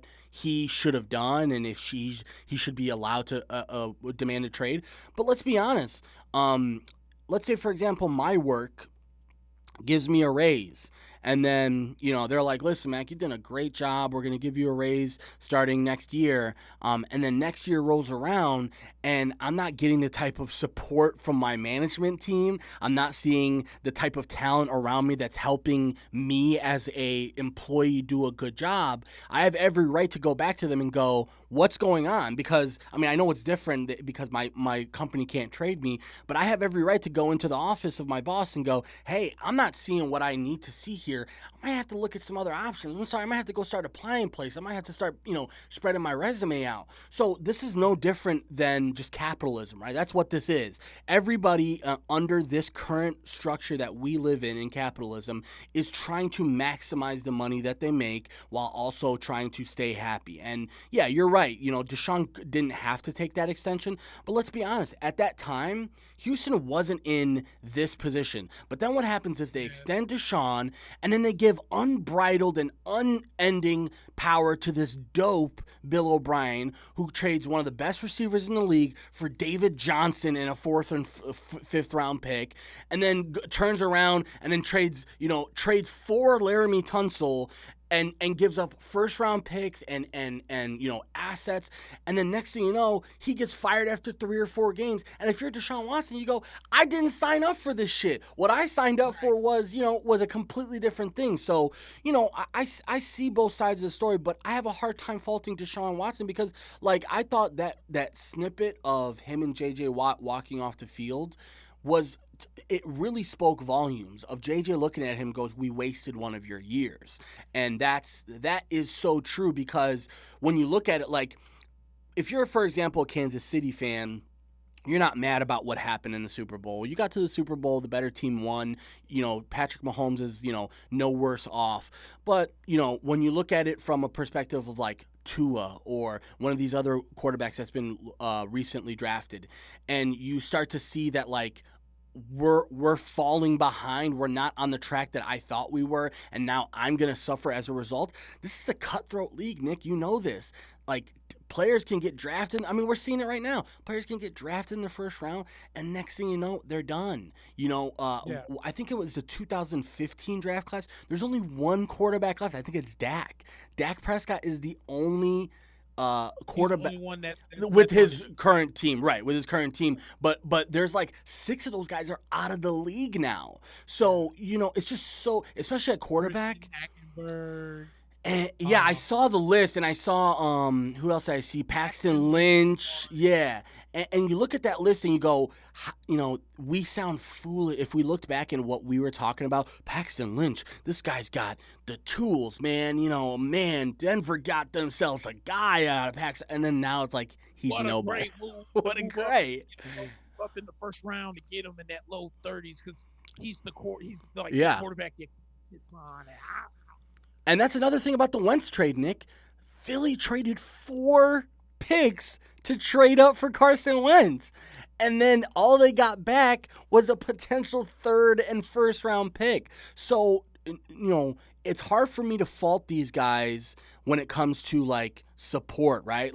If Dak Prescott didn't get hurt this year, and led this, which I think if he wasn't hurt, they would have made the playoffs pretty easily, the way that we saw the rest of the season shake out with the rest of the teams. You look at Dak Prescott and you go, oh my God, that guy he could have been in the Super Bowl. He could have been in the NFC Championship. And, zigged when he should have zagged. And next thing you know, now he's got a season-ending injury. He's probably going to have to play. I don't know what it's looking like right now as far as progress. He's probably going to have to play on a tag next year, I would imagine, or some sort of bridge deal. And even that is no guarantee. So it's such a cutthroat league. Like, I have a hard time faulting people for that, No, I'm with you on that. I do want to get into some NHL because we have neglected the NHL on the show. We really have. But, yeah. I do quickly wanted to highlight our two squads. Yes. Because the Rangers did play before we came on today. They beat the Capitals 4-1, and that's now back-to-back wins for the New York Rangers. Couple things with New York. We're still trying to figure out this whole Tony DeAngelo thing. Yeah. So if you hadn't heard, Tony DeAngelo pretty much hasn't played for the Rangers in the last couple of weeks, because a couple of weeks ago when the Rangers lost an overtime game to Pittsburgh, supposedly him and the goaltender Alexander Georgiev got into a huge argument, and the alleged story that came out was that Tony DeAngelo supposedly said something sideways to Keandre Miller. And everyone knows that Tony D is a hardcore conservative. Oh, okay. And he was very vocal when Trump's Twitter account got banned for life. And Keandre Miller is black. Sure. So supposedly Tony D said something sideways. First he said something sideways to Georgiev, then allegedly said something sideways to Keandre Miller, to where they got into a shouting match, and supposedly Chris Kreider came in and had to punch Tony DeAngelo in the face. Good for him. I don't think that story per se true. Sure, yeah. But I saw three Twitter accounts that supposedly echoed the same story. So about 3 days later, the Rangers put Tony DeAngelo on waivers. He cleared waivers. And Jeff Gordon, the Rangers GM, came out and said that Tony DeAngelo has played his last game as a Ranger. We will be trading him. So he hasn't played since then. The one name I want to bring up, and I read this yesterday, and I think that the problem with New York right now is there's no consistency. Right. And what I mean by that, there's not even any consistency in our coaching. Because David Quinn has not left one goalie out there to play. Like, you know how it is. You know how it is in hockey. Your main goalie usually plays 7-8 games in a row. Maybe you get a game rest, get 7-8 more. Right. New York isn't doing that. You play Igor for a couple. First of all, Igor Shesterkin has actually been better than his numbers have shown, because Igor, including today, 6 of his last 8 games has given up 2 goals or less. Wow. But the problem is the Rangers can't score a goal. Yeah. Why? Yeah. Because one night you'll put Panarin and Zibanejad, and then you'll put like Lafreniere on the first line. They scored no goals. So instead of just trying to let them build up some type of chemistry, you move them. you'll Yeah. take Lafreniere out. Then you're gonna put Kreider up there. Yeah. Mika's struggling, so you're gonna take Mika off the first line, put him on the second line, and then you're gonna put Ryan Strome up to the first line. Dude, there's no there's no chemistry. Yeah. You know, the guys can't gel to one another because David Quinn is constantly changing up the lines. And that's what got Q fired from the Blackhawks. Remember that he just kept changing the lines, and the players hated it. They hate it, and I'm pretty sure, you know, the Rangers players hate it too. But the name that I'm bringing up, because the Rangers might be the one team in the NHL that really needs a center, like a number 1 center, and Jack Eichel's name has come up. Yeah, because Buffalo's been awful this year. Awful. And I guess he has pretty much expressed that he doesn't want to be there anymore. And because he's a New York guy, there's a chance that the Rangers might sell the farm to go get him. Like, it's probably going to go like that. The rumors are that Buffalo may not ask for Lafreniere because they're saying that the Los Angeles Kings could ask for Eichel, but then they're going to want the kid that they just drafted. Right, yeah. I can't remember his name, but the big Yeah. center that they Yeah. just drafted earlier this year. And then, they said the Kings are automatically going to tell them no. I'm sure the Rangers say, no, we're not trading Lafreniere. But here's a nice little package that we got. And the Rangers are known to trade their first-round draft picks. Yeah. So they're probably going to be like, shoot, well, here's our first-round draft pick. Here might be Vitaly Krostov that we got in the KHL. Maybe they throw in a Nils Lindqvist for that deal to bring Throw in one of those goalies. I mean, honestly, like Shesterkin and Georgiev both have potential, but if you think Shesterkin is better, you know, Georgiev is a guy that, to me, like one of those guys is expendable. It never works out when you have two guys that are both sort of in the same, you know, talent range, and you're trying to like get them both minutes. It just doesn't work, man. That's why it's hard to have, you know, two goalies that are gonna share time. You know, you hit it on the head. Like, you want your main goalie to play 4 or 5 games in a row because that's how they get. I mean, look at the Blackhawks right now. They started the season with Malcolm Subban in you know, between the pipes, and then Kevin Lankinen gets 3 games in a row, and all of a sudden you start to see the movement that you really want out of a goalie. And now he just had his first shutout. He's one of the best rookie goalies in the league this year. So yeah, I agree with you. I think that's a really tough position to put you know, goalies in.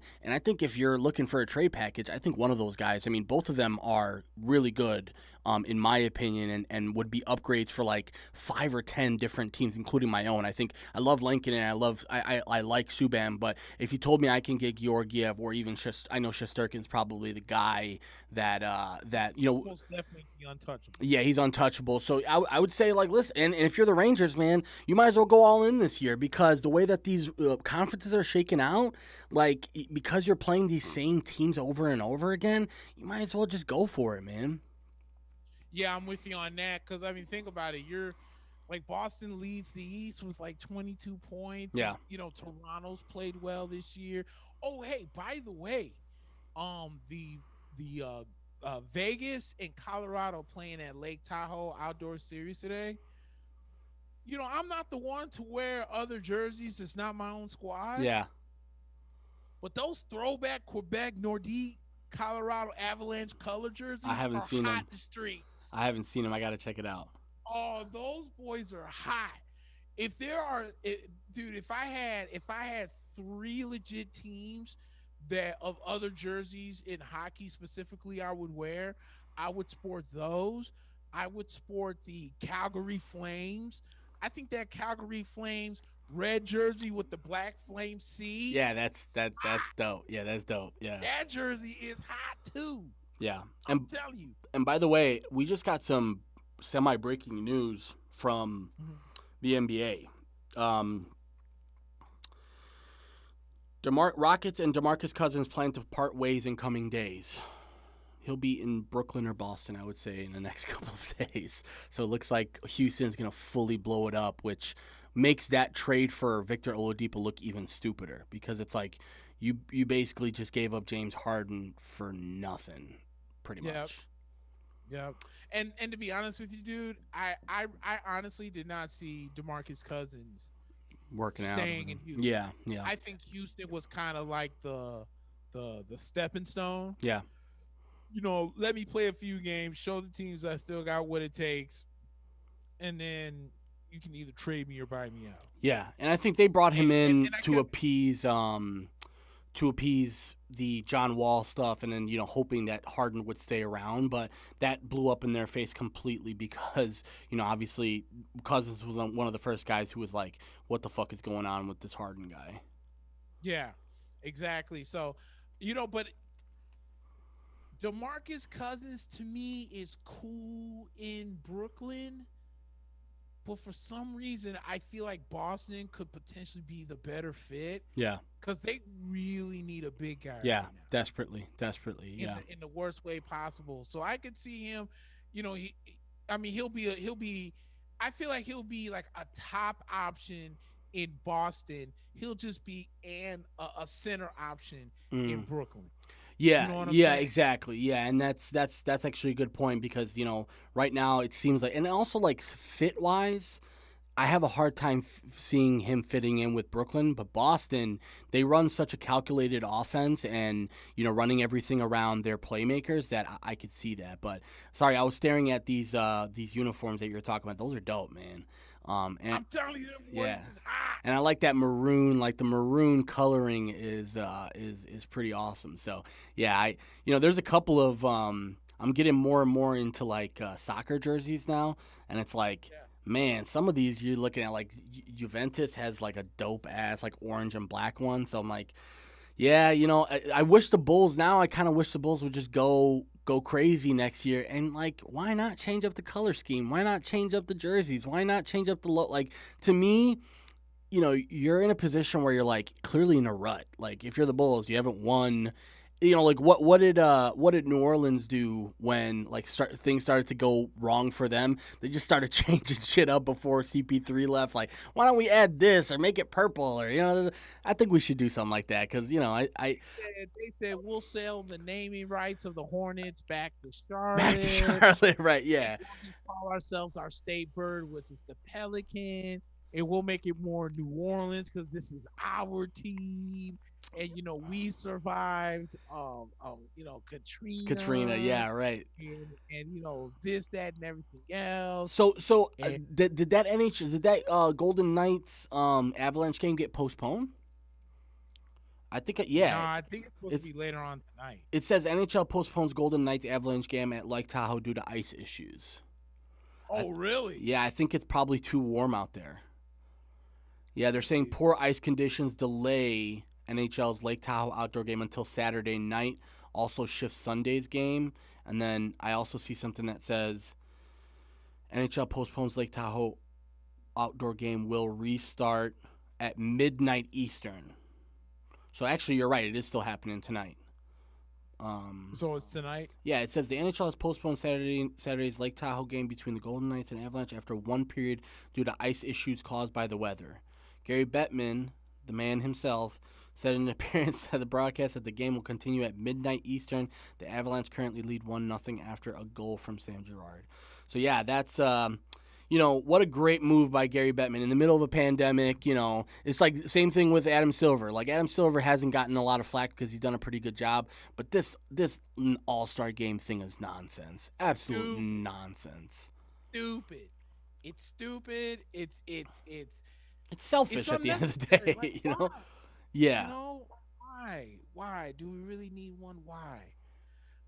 So yeah, no, I'm not feeling the All-Star game. Then you're talking about, well, the dunk contest. We're gonna have that at the halftime. Halftime, yeah. Like, what is this, like Mike with Lil Bow Wow? He's gonna have like, yeah, we'll bring out the contestants at halftime and have them dunk, and then we'll resume the game. Like, who thought of that? Stupid, dude. It's dumb. That's the NBA grasping for straws. Yeah, because the ratings must be low. So but that's the thing, Nick. It's like, how much rope are we going to give these leagues, right? Remember all these rumors about how the NFL is struggling, ratings are down, NFL teams, NFL owners, grumblings from NFL owners that they're losing, and the next thing you know, after the Super Bowl, you look at some of those numbers and you go, this was probably one of the most profitable years when it comes to the NFL in a long ass time. That's in the middle of a pandemic. Yeah. Draft. And you have to look at it and go, if you're a civilian like you and I, and go, you guys are greedy motherfuckers who really need to make yourselves look good in the grand scheme of things. Like, when you got guys like LeBron and Giannis coming out going, I have no energy for this, I don't need this. Like, that's a very obvious thing to me, Nick, where you go, if you're Adam Silver, you go, man, we really, this would be awesome, but, how about instead of that, we do some sort of maybe we do like a best of, where we just show the best moments of the last 10 years. Like, I'm not even in the fucking industry, and I'm already thinking of better ideas in in this 20 seconds we're brainstorming than them going, let's fly everyone to Atlanta for a weekend. Oh, but by the way, we're not going to have a full weekend of festivities. We're only going to have one night of as if that's even like, as if somehow that's much better. Like, you know, we're not going to have you there for 3 days. We're only going to have you there for 1.5 days. Like, okay, make it 3 then. You know, we're here. We're doing all the protocol. We're flying here. Like, somehow they are making this a point that, like, since we're not going to have a full weekend, I think it's going to be safer. No, I think the safest thing would be everyone to go home and spend the All-Star game or All-Star week with their family. Yeah, like the whole Lake Tahoe thing would have been cute, especially if you're going to have fans out there. But if you're not going to have fans out there, then what's the point? Yeah, like, you know, at this point, just ask the Colorado Avalanche and ask, what's his name? Kroenke, East Kroenke, whatever his name is. Yeah, Stan Kroenke, who owns the Denver. What does he own? He owns the Denver Nuggets, I think, and Colorado, if I'm not mistaken. Yeah. I know he owns the Rams. The Rams, yeah. I think he owns those two. Yeah. Like, hey, yo, we're gonna need to use the PepsiCo Center. I know you're not using it for anything else. We can't do the Lake Tahoe thing because there's a pandemic still. And it's not like, what, you're going to do Lake Tahoe so it looks nice on the TV? Like, oh, cool, there's trees in the background. Look at the trees, it's so beautiful. And it's like, I mean, you're like, bro, like, we're like heading towards the end of a pandemic. Like, we're finally almost in the home stretch. We're like, you know, we're almost there. We can almost kick this thing for good. And the NHL's like, nah, we got to play outside. We got to play outside at Lake Tahoe. Look at Jarek McKinnon handling the stick at Lake Tahoe with those wonderful pine trees in the background, right? I can smell it from my living room. I can smell the pine and the potpourri. Like, oh, fuck off, dude. Like, get away from me. And you and I already know how that All-Star game is going to look too, Nick, because remember, I was bitching about this last week. I'm pissed off that they're letting special people into the arena. Why? Yep. Why is 2 Chainz in the arena? Why are the Migos in the arena? Why is that dumb bitch with her rich husband who's fighting with LeBron in the arena right now? Because you wanted to make $2,000 off of their ticket? Like, bro, just let's wrap this shit up and plan for better. And you know, to me, if they would have done things the right way, they probably could have, because, like, remember, Nick, baseball, and we'll get to this in a few minutes or after we talk about hockey. They're thinking about bringing fans back. Like, there's a really good chance that, you know, even the man, the myth, the legend, Mr. Fauci himself came out and said, I think there's a good chance we could have fans in the stadium. But again, this is if we are following and at this progress, because, you know, we've seen cases go down pretty heavily over the last couple of weeks. I wonder what that is. I have no idea. You know, don't ask me, especially on the air, but I'll tell you a little bit about it off the air. But, you know, it's you know, it's one of those things where it's like, we're in the home stretch here. We're almost there, and you want to make this Lake Tahoe thing work really well. So it's like, you're killing me right now. But also, am I the only one, Nick, who I'm kind of a fan of these new divisions? Dude, we need to keep them. I would love to keep them. I would love to keep them. Now, all I'm asking is, you know, once we kick the whole COVID thing, you know, to kind of intertwine. You know what I'm saying? Yeah, like, have them play each other a little bit more. Can I not play? You know, same 8 teams every it's overboard, but as far as the divisions are concerned, they all make sense. Yeah. They all make sense. Yep.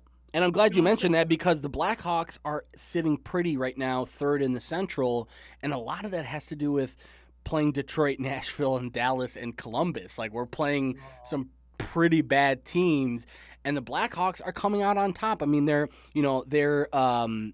still struggling in many areas, and by the way, like, they're still really banged up. No Jonathan Toews, no Kirby Dach, no Brent Seabrook, having a lot of defensive issues right now. But, like, Duncan Keith has come out and had a pretty darn good season for himself at that age, and, you know, pretty darn good season for some of the rookies. Like, Pius Suter is a guy who, like, came out of nowhere and is now one of the, you know, better centers on the team. And, you know, the lines are getting a little bit better depth. Jeremy Collinson's getting a little bit better at game planning too. You know, I think that's one thing about the Blackhawks is under Q, there was not a lot of game planning. It was like, go out and have Patrick Kane and Jonathan Tays just do special things, and now it's like, hey, we've got to put the puck in the right places. We've got to make sure like the forechecking is a lot better than it was in years past, and I just think the Blackhawks are in a good position right now. But if you look at it right now, it's a pretty top heavy league in general. I mean, you've got. I think there's only one team, and Toronto is the team that has had, I think, over 12 wins, and they've got a division that in the North is pretty bad itself. I mean, you've got Ottawa, Vancouver, Calgary, who are three of the worst teams, and they're playing them twice every 2 weeks. And Calgary is an interesting team because this team is fresh off of what they were in the Western Conference Finals last year. Yeah, I so don't know for what's them going on there. And then, Vancouver's another team too. I know they spent a lot of money on Braden Holtby. Yeah. But man, I don't think the what you call it's are up there anymore. Are they the Sedin boys? No. I think both of them retired. Yeah. Yeah. So without having what really was their main offensive production up there, there are another teams that's just average. And Ottawa is such an interesting team because they could have had the 3rd overall pick last year, and they traded that pick away to Colorado for Matt Duchene, who's not even in Ottawa. That's rough, man. That is rough. Extremely rough. You trade for what was like the prized guy at the time in Matt Duchene, and Ottawa was actually on a playoff run. So you're like, okay, well, screw it. We'll sacrifice a 1st-round draft pick. And then you happen to luckily get 3rd in the lottery. But that goes to a Colorado Avalanche team who's already stacked and now is about to get a premier talent because you went all in on Matt Duchene years ago. Yeah, no, definitely. And, another thing to mention is that, like, the reason why I think it works pretty well division-wise is just because, like, I think it's borrowing from some of the other formats of the other leagues, which is like it makes sense to play people in your area more than you would play people around the country, right? So I agree with you, though. I think it would be nice if they were to maybe keep the divisions, but next year maybe intertwine it a little bit more, and hopefully the travel restrictions we're not still talking about this at this time next year. I'm hoping and praying to God that that's not the case, but the Blackhawks actually are in a little bit of a weird position here because they've got they've got 4 games and some 4, 5, and 6 games in hand against some of these other teams because for some reason all our division has had a lot of postponements and we haven't. So we're third in the Central with 22 points, but Tampa Bay, who's right behind us, has only played 14 and we've played 19, so they're going to hop ahead of us pretty soon.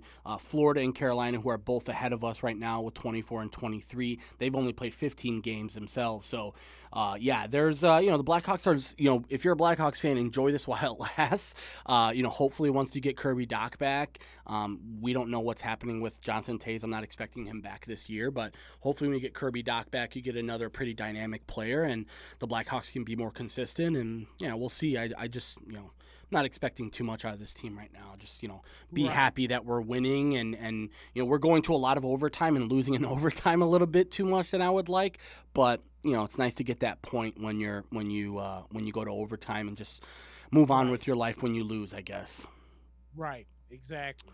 All right, and I also want to talk some baseball because we didn't really get to talk a lot about last week. There was a couple things that happened, and this week we had that huge Fernando Tatis deal, which what was it, 14 years? 1440. Wow, yeah. So I don't want to talk so much about that because, as you know, that should have been the White Sox extension, but we got James Shields. So thank God for James Shields. But what are your thoughts on that? I personally think when you look at that deal and compare it to the one that Acuna got, Acuna, that's a steal for what they got for Acuna. I think it was something like 40 to 50 million less for Acuna than they did for Tatis. That's a steal for the Braves. It is, and I'll say this: San Diego's all in at this point. Yeah. Might as well. And I think what they did was the best thing that could have happened to them was them going, what was it, like 6 games in the NLCS against the Yeah. Dodgers. And because obviously the Dodgers were the better team, but San Diego proved that they had what it took to compete with LA. Yeah. And they've gone out and made some serious moves. Obviously, they gave all that money to Manny Machado, and then Fernando Tatis comes onto the scene, and he pretty much was in the situation I'm talking about where he's just probably like, you know what, I'm good here, whatever, I'll just resign, give me the mega deal, Might as whatever well. works for the team, we'll go on. I think that's a good deal for San Diego. I think that they've made a lot of moves to really put the pressure on LA, Yeah. because the only move that LA really, they lost Jock Peterson, he's now in Chicago, but the best move that they made was what, maybe Trevor Bauer at best. Yeah. And you know at the end of the day, I think with Trevor Bauer, it's either going to be feast or famine. I just don't feel there's anything in between. Either you're going to get a guy that, if I'm not mistaken, just won the Cy Young last year, I think so. Yeah. or you're going to get that pain in the ass Trevor Bauer that you got in Cleveland. Yeah, cutting his finger on a drone the week before the World Series or something like that. Yeah, Exactly. So, I really like the move. I think the National League West is going to be, it's going to be it's going to be LA, San Diego, and then basically everybody else, because you have Arizona's just kind of like middle in the rut. Yeah. And we'll see how much longer Madison Bumgarner's even in Arizona Yeah. before he's a missed in trade talks. And then you have Colorado, who seemed, the Arenado trade, that kind of cripples them a little bit. But do we see that becoming the domino effect? You still got Charlie Blackmon, who's out there, who's hitting like 330, Yeah. competing for batting titles. Trevor and Story. Yeah. Trevor Story's a free agent after this year. Yeah. So there's ample amounts of guys down there in Colorado, and then Arizona, and then San Francisco. They're a team that's more or less on the rebuild. So I think the war between LA and San Diego this year for National League West supremacy might be the best race we'll see this year. Yeah. With two defending champs and the young guns that are the San Diego Padres. Yeah, San Diego, you have to give them credit. They went all in, and there's no pussyfooting with this. Like, went out and just spent money. But if you're a Padres fan, it's put up or shut up. It's similar to the White Sox, right? It's like, no excuses left here. Like, we've done everything we can to bring in the people that we need. And, I think San Diego is going to be interesting. I still think Atlanta is, as far as the NL is concerned, Atlanta is still going to be in that conversation, I would think. I think, the Central, to me, St. Louis made themselves pretty scary, but we'll have to see what that pitching rotation looks like. There's a lot of questions around the NL in general. I think you nailed it. I think the two teams with the least amount of questions are San Diego and the Dodgers, and they're going to be slugging it out, and certainly how it is with the NL West. They play each other really tough. Even like Colorado and Arizona plays tough, even if they're out of it. So and then I wanted to get your thoughts, because I saw this trickle in earlier, but the Brett Gardner deal. What did you think about Brett Gardner coming back to the Yanks? I get it. Yeah. He's a veteran outfielder. It was relatively cheap too. It was like $4 million, right? So it's not that bad. Million. Yeah. Supposedly, it was supposed to be for more, but they got the $4 million. The really real reason you make that move is because you're not ready to bring up Jason Dominguez quite yet, but there's a lot of injury concerns with the Yankees when it comes to the outfield. Yeah. You gave. I'm not saying Aaron Hicks sucks, but was he worth a 7-year extension for like $70 million? That was pretty excessive, man. Yeah.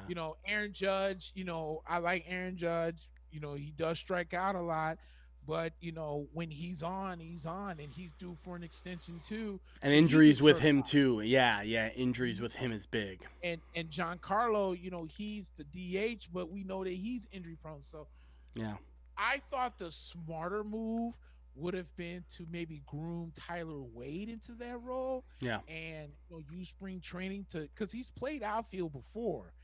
And maybe if you want to, maybe you can teach Clint Frazier a little bit of center field, and while he learns left field, you yeah, can teach Tyler Wade, who has mad speed, center field, and let him learn that way. I think Tyler Wade is a better addition to the Yankees, because I think that he has an element to the Yankees that the Yankees don't have, and that's speed on the base paths. yeah, We're one of those teams that just doesn't steal bases, and and pitchers feel comfortable on the mound because they know yeah, we're not going anywhere. yeah. And you also And I feel comfortable giving up a single with a guy like that on first because you're like, okay, anything but even an extra base hit doesn't necessarily kill me because I know we're not having speed on the base pass. exactly, Yeah, exactly. So that's why I think Tyler Wade should have got that role. So I'm not against the move. I understand the move, but I'm actually, first off, I got to figure out how the Yankees are going to play this whole Domingo Herman versus Zach Britton situation. I don't know if you heard about this. no, So Domingo Herman is coming back to the Yankees after he had been suspended for domestic violence. I see. Um, Apparently against his fiance or his wife, or I don't know who she was at the time. I want to say fiance. Hmm. So he got suspended. He got like an 80-game suspension for it. And then when he was supposed to serve the suspension last year, it was, I think he had to spend like the first 20 or 30 games on the bench, but or on suspension. But he actually took the whole year off because he just said that my head hasn't been straight, Right. in the game, and I want to get my head straight. I need to fix things with my fiance. Baseball has to come second. And the Yankees told him to take all the time you need, get yourself straight. We'll give you a second chance, but I want you to get your home life straight first. So Domingo Herman is coming back. Well, when they asked Zach Britton about it, Zach Britton basically said, I can't choose who my teammates are. And Ouch. Yeah. basically what he was saying was he's not comfortable with Domingo Herman coming back to the Yankees. Hmm. So, cause, obviously he's not one to give a second chance when Sure. it comes to domestic violence, and more power to him. So there's that division right now in the locker room with New York. Yeah. But I'm gonna tell you what, if the New York Yankees, if this, I don't know, I guess I see that they're playing feast or famine when it comes to the starting rotation. You're trying to catch lightning in the bottle with Corey Kluber with his shoulder issues. You're trying to catch lightning in the bottle with Jameson Taillon that we just got Yeah. from Pittsburgh. Jordan Montgomery pitched really well coming back from his Tommy John. Luis Severino is still due to come back around the somewhere around June from his Tommy John. The Yankees are trying to catch lightning in the bottle. Outside of Garrett Cole, I think the most exciting guy that I'm looking forward to pitching is Jameson Taillon, because this kid has come out and said, look, I've been overlooked. I know I had a couple Tommy Johns. He's Yeah. like, my arm feels great. I'm ready to pitch, and I'm going to prove why people should not have overlooked me. And I think he's going to come out and have a monster season. And I think he's really more of a real number two to Garrett Cole other than Corey Kluber. Kluber has the experience, but if we're going to talk as far as stuff is concerned, Yeah. Tallion's probably number two. And he was Taylor was supposed to be a ace for Pittsburgh. That was a Yes. big thing for him, was like he was supposed to be that ace, and it never happened. But it's tough to play in Pittsburgh, man. It's tough to be a pitcher in Pittsburgh, especially perennially a bad team, bad defensive team as well. Where are you guys at with Tanaka? Is that not happening, or Back in Japan. back in Japan? So He's back in Japan. it's official. He's not going to be being. Yeah, the Yankees. Yeah, he signed a 3-year deal to go back to his team. Wow. Rakuten. Interesting. The Rakuten Eagles or something like Mhm, that. mhm. Yeah, so because basically his options were either the Yankees resign me or I go back to Japan. Wow. The Yankees said that they were going to pass, so he went back and is pitching in Japan. So he went back home. That's odd to me. That's odd to me that there was no market for him. Maybe, it could have been that he was like, you know what, I don't want to play for anybody but the Yankees. Yeah, I think that's what it was. Okay, that makes sense. Yeah. I think he was just basically, hey, if New York doesn't want to bring me back, I'll just go back home, and that's what he did. So, the Yankees more or less, this offseason, they've had a quiet, they've had a serviceable offseason. Yeah. I read somewhere where I guess Aroldis Chapman in the offseason is perfecting his slider to go with his fastball. So we'll see how that works out. Yeah. I still think Zach Britton in that 8th inning, he really pitched well down the stretch last year. Especially when Aroldis got hurt, and then when he missed like the first was like 15 or 20 games due to COVID. Yeah. When he was tested positive for it. So, I think the Yankees are a really good team. I still think it's, they're trying to catch lightning in the bottle. We'll see what happens. But, I like this Yankee team. But, I wanted to talk to whoever those idiots that really thought that the Atlanta Braves were going to finish 82 and 80 and 4th in the National League. Oh, I think that's so stupid. I think the Braves are still the best team in that division. And, I honestly think that the New York Mets right now are super overhyped. Yeah. I really think they're overhyped.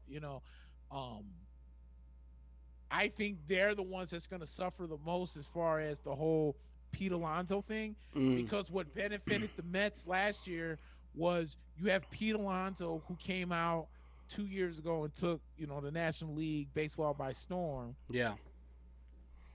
Then last year you started to realize he was a defensive liability, but you could put him as a DH, and then your other first base prospect, your original first base prospect, and Dom Smith can play.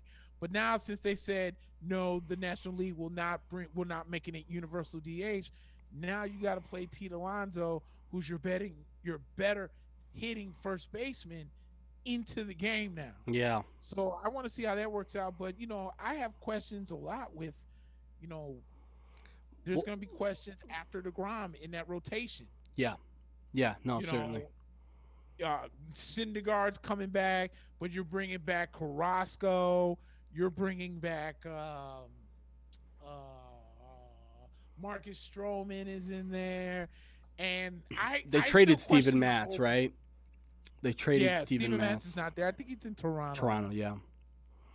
Yeah. So. It's gonna be. I just got that report about DeMarcus Cousins being done. Yeah. I got a Twitter. It's annoying and I hate it for most of the day, but I only like it for that reason only, because like that Twitter notification comes before 20 or 30 minutes before the ESPN notification does. So, but it's brutal to look at my phone because it's constantly popping up with random stuff. But I agree with you, and I think that goes back to some of these quote unquote sabermetrics experts who are like, we've done the calculations and the Chicago White Sox are going to be a 3rd place in the AL Central. And it's like, dude, what the fuck are you smoking, man? The fact of the matter is right now, if we're talking about last year's team, I could go, okay, maybe, there's still some, but I mean, if you look at this team right now, we are stacked, and we've got a starting rotation that is 3 deep with Cy Young caliber guys, and then you're looking at a guy in Dylan Cease who apparently is looking like a Cy Young candidate in spring training. You've got, different guys. You brought back Ronaldo Lopez just in case, but you've also got Michael Kopech. Garrett Crochet, who's like a Aroldis Chapman type of lefty, is a future starter, but right now he's in the bullpen, and you got Aaron Bummer in the bullpen. You signed Johnny Hendricks, who's, not Johnny Hendricks, Hendricks. I always forget his name, his first name. It's not Johnny. Liam Hendricks. There you go. Liam Hendricks, the Australian sensation, one of the best closers, and then you got a bullpen that is really deep right now. And then that's not even the best asset of our team. The best asset of our team is 1 through 7. it's going to be hard to find a better lineup than this lineup right now when you're talking about Tim Anderson, Yoan Moncada, Jose Abreu, Eloy Jimenez, and then, you're still not even talking about, a guy who, Yasmani Grandal, who had sort of a weird year last year, but is going to, yeah. So, right now, anybody, and then you look at the depth chart for Atlanta, it's the same thing. You're like, holy shit, this is a can't miss team, when you talk about some of the depth that they have. And then these guys are like, well, we've crunched the numbers, and our numbers show 82 wins. And it's like, okay, man, yeah, whatever you say, dude. I don't, at this point, I don't even want to argue, because I had a friend who told me, well, actually, their projections have been, within, I think he said something like within 5 wins. So they're typically very good at this stuff. And I'm like, yeah, but that's like saying, like, math. When I do math, once out of every 5 times I do math, I'm very good. And it's like, yeah, but then that's not very good then, So, I don't want to harp too much on that, because I think it's stupid, and it gives that company, or I don't know who it was, it's one of these outlets that does these sabermetrics things. It gives them more attention. And in the end of the day, I think that's what they're looking for. And also, like, I want to mention, because the Cubs brought back Jake Arrieta for some reason, and they keep bringing in these kind of like middling guys, and a lot of people are like, well, I mean, the Cubs, if you look at it, and I'm like, they're about to trade Chris Bryant, like they're about to be a fully rebuild team in a couple weeks here. So, credit to them though, because they pulled the plug a year earlier than people probably wanted them to. I think a lot of people wanted them to come into this year,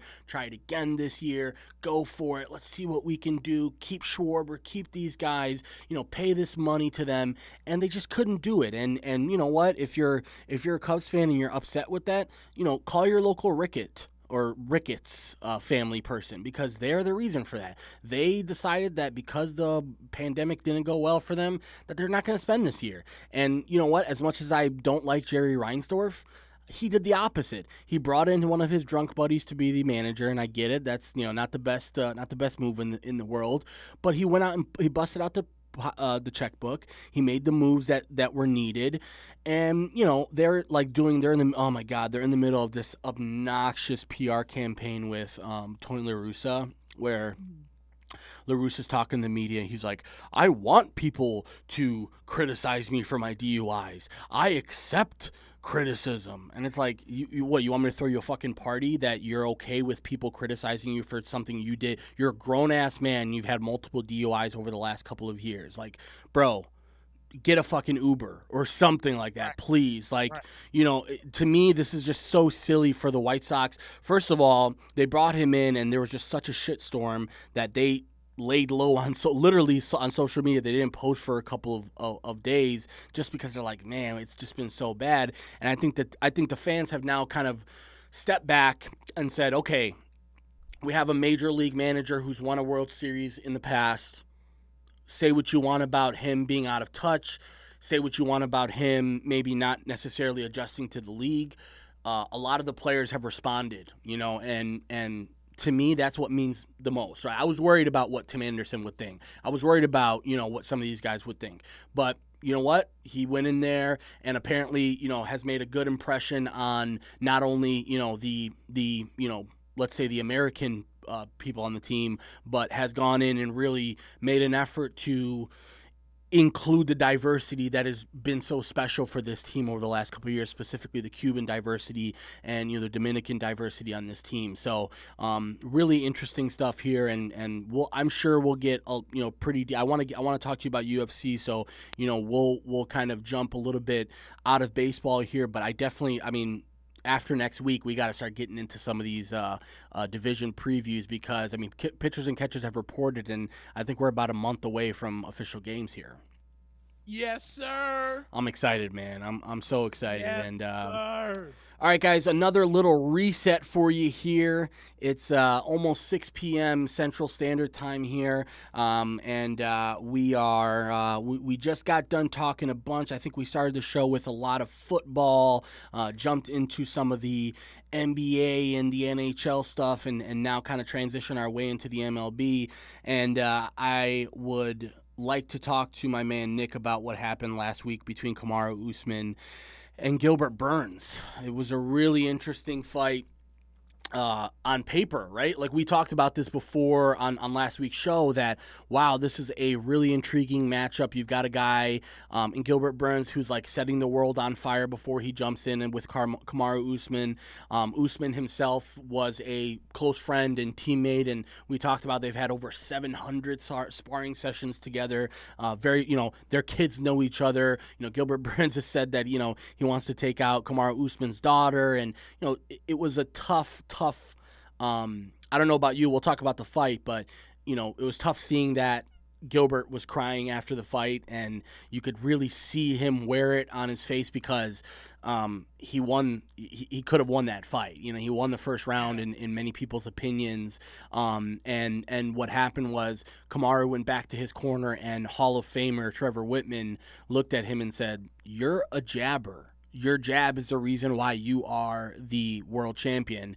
And he went out and jabbed Gilbert's face off and then hit him with a couple of really, really heavy shots. And Kamaru wasn't going to fall into the Brazilian Jiu-Jitsu game. So, the welterweight champion, Kamaru, breaks the most consecutive welterweight wins most consecutive welterweight wins with GSP. I think a lot of people were talking about him in GSP territory. I'm not necessarily there yet. He's got about, I think GSP still has around like 6 or 7 more title defenses. So I think we've got a long way to go before we start talking Kamaru in the same conversation as GSP. But what did you think of the fight, and what did you think about Usman last week? Yeah, I mentioned on the show last week that I thought that this fight was so important for Usman as far as how he was going to finish it, because I thought there was way too many question marks after the Masvidal fight. Yeah. Everyone was making fun of him on how he was toe stomp, yeah. With the toe stomps and whatnot. Yeah. But ultimately he ended up winning the fight. And I saw the same thing that you saw. The coach comes to him and says, "Hey man, you got to get that jab going or it's gonna be over with." And Kamaru was absolutely killing him with the jab. I also want to talk about the end of the fight, but because if I'm not mistaken, Usman called out Masvidal. He did, yeah. That I'm looking forward to, because now there's no excuses. Sure, and by the way, I wanna make it clear, because it's come out in the last few days that they were trying to negotiate that fight, and then Usman out of nowhere yesterday said, "I'm not feeling generous anymore. Next." And then, Masvidal went out and called him out on Twitter and said, "Oh, now that I have a camp, you don't want to fight me anymore." So who knows? This might be a lot of hype for the fight. I would imagine it's a lot of hype for the fight. But now Usman is maybe talking about, maybe not. And I think that's stupid, because I agree with you. I think that's the fight to make. That's the fight to make. Yeah. There's really nobody else right now. And again, if you're Usman and you really want to, cement your legacy, but you want to quiet the naysayers, go out and fight Masvidal with a full camp. Yep. Beat him. And who's gonna question where you at in the welterweight division at that point? True. Yeah. Because everyone loves Jorge Masvidal for what it's worth, especially after he TKO'd the piss out of Ben Askren. Yeah. And I feel like Kamaru is going to come in as kind of the heel or the underdog, however you want to look at it. So yeah. I'm with you. If that's the case, that Usman is kind of being a bitch about this, dude, accept the fight, move on, beat Masvidal, shut everybody up, say I told you, and if it's a money thing, just say it. Don't make it a weird thing about, because like a lot of people are saying that he called out Masvidal because he wants a money fight, because really the next person in line, if you look at the rankings, should be Leon Edwards. And Leon, who was supposed to fight Khamzat Chimaev falls out. And then one of the big stars of the night last week, Bilal Muhammad, steps in and says, "I will do that." So in another 2 weeks, they will be fighting. And likely Dana White's saying the winner of that fight probably has the inside track to being next for Usman. So, Bilal Muhammad is a fucking G. He had a really great fight against Diego Lima. If I was his manager, I probably wouldn't have suggested that to him. You're coming off of a fight where you went 3 rounds. It wasn't exactly unanimous. Like, I know it was a unanimous decision, but Diego Lima hit him with a couple of really nice shots and a couple really nice combos. But Bilal apparently was the only guy who was willing to keep the date of the fight, which is the March the 13th. They really needed that card to stay intact, and because they didn't have another fight that could headline. So apparently Bilal stepped up to the plate, and he's going to renegotiate his deal with the UFC and get paid a little bit more, I would imagine. So good for him. But man, you're taking a gamble on yourself if you're Bilal, right? You're saying, okay, I have the Vaughn, because Leon Edwards, people forget he hasn't fought in a while, but Leon Edwards is a savage. And he could fight, and the fight for me was like, I wanted to see him versus Chimaev, because Chimaev is such a problem, but I don't know what's going on with this guy. After fighting like 3 times in 90 days, he's pulled out of like the last 3 fights with injuries or something going on. So I don't know what's happening there, but likely that the winner of that fight has the inside track for Usman if Masvidal doesn't happen. Right.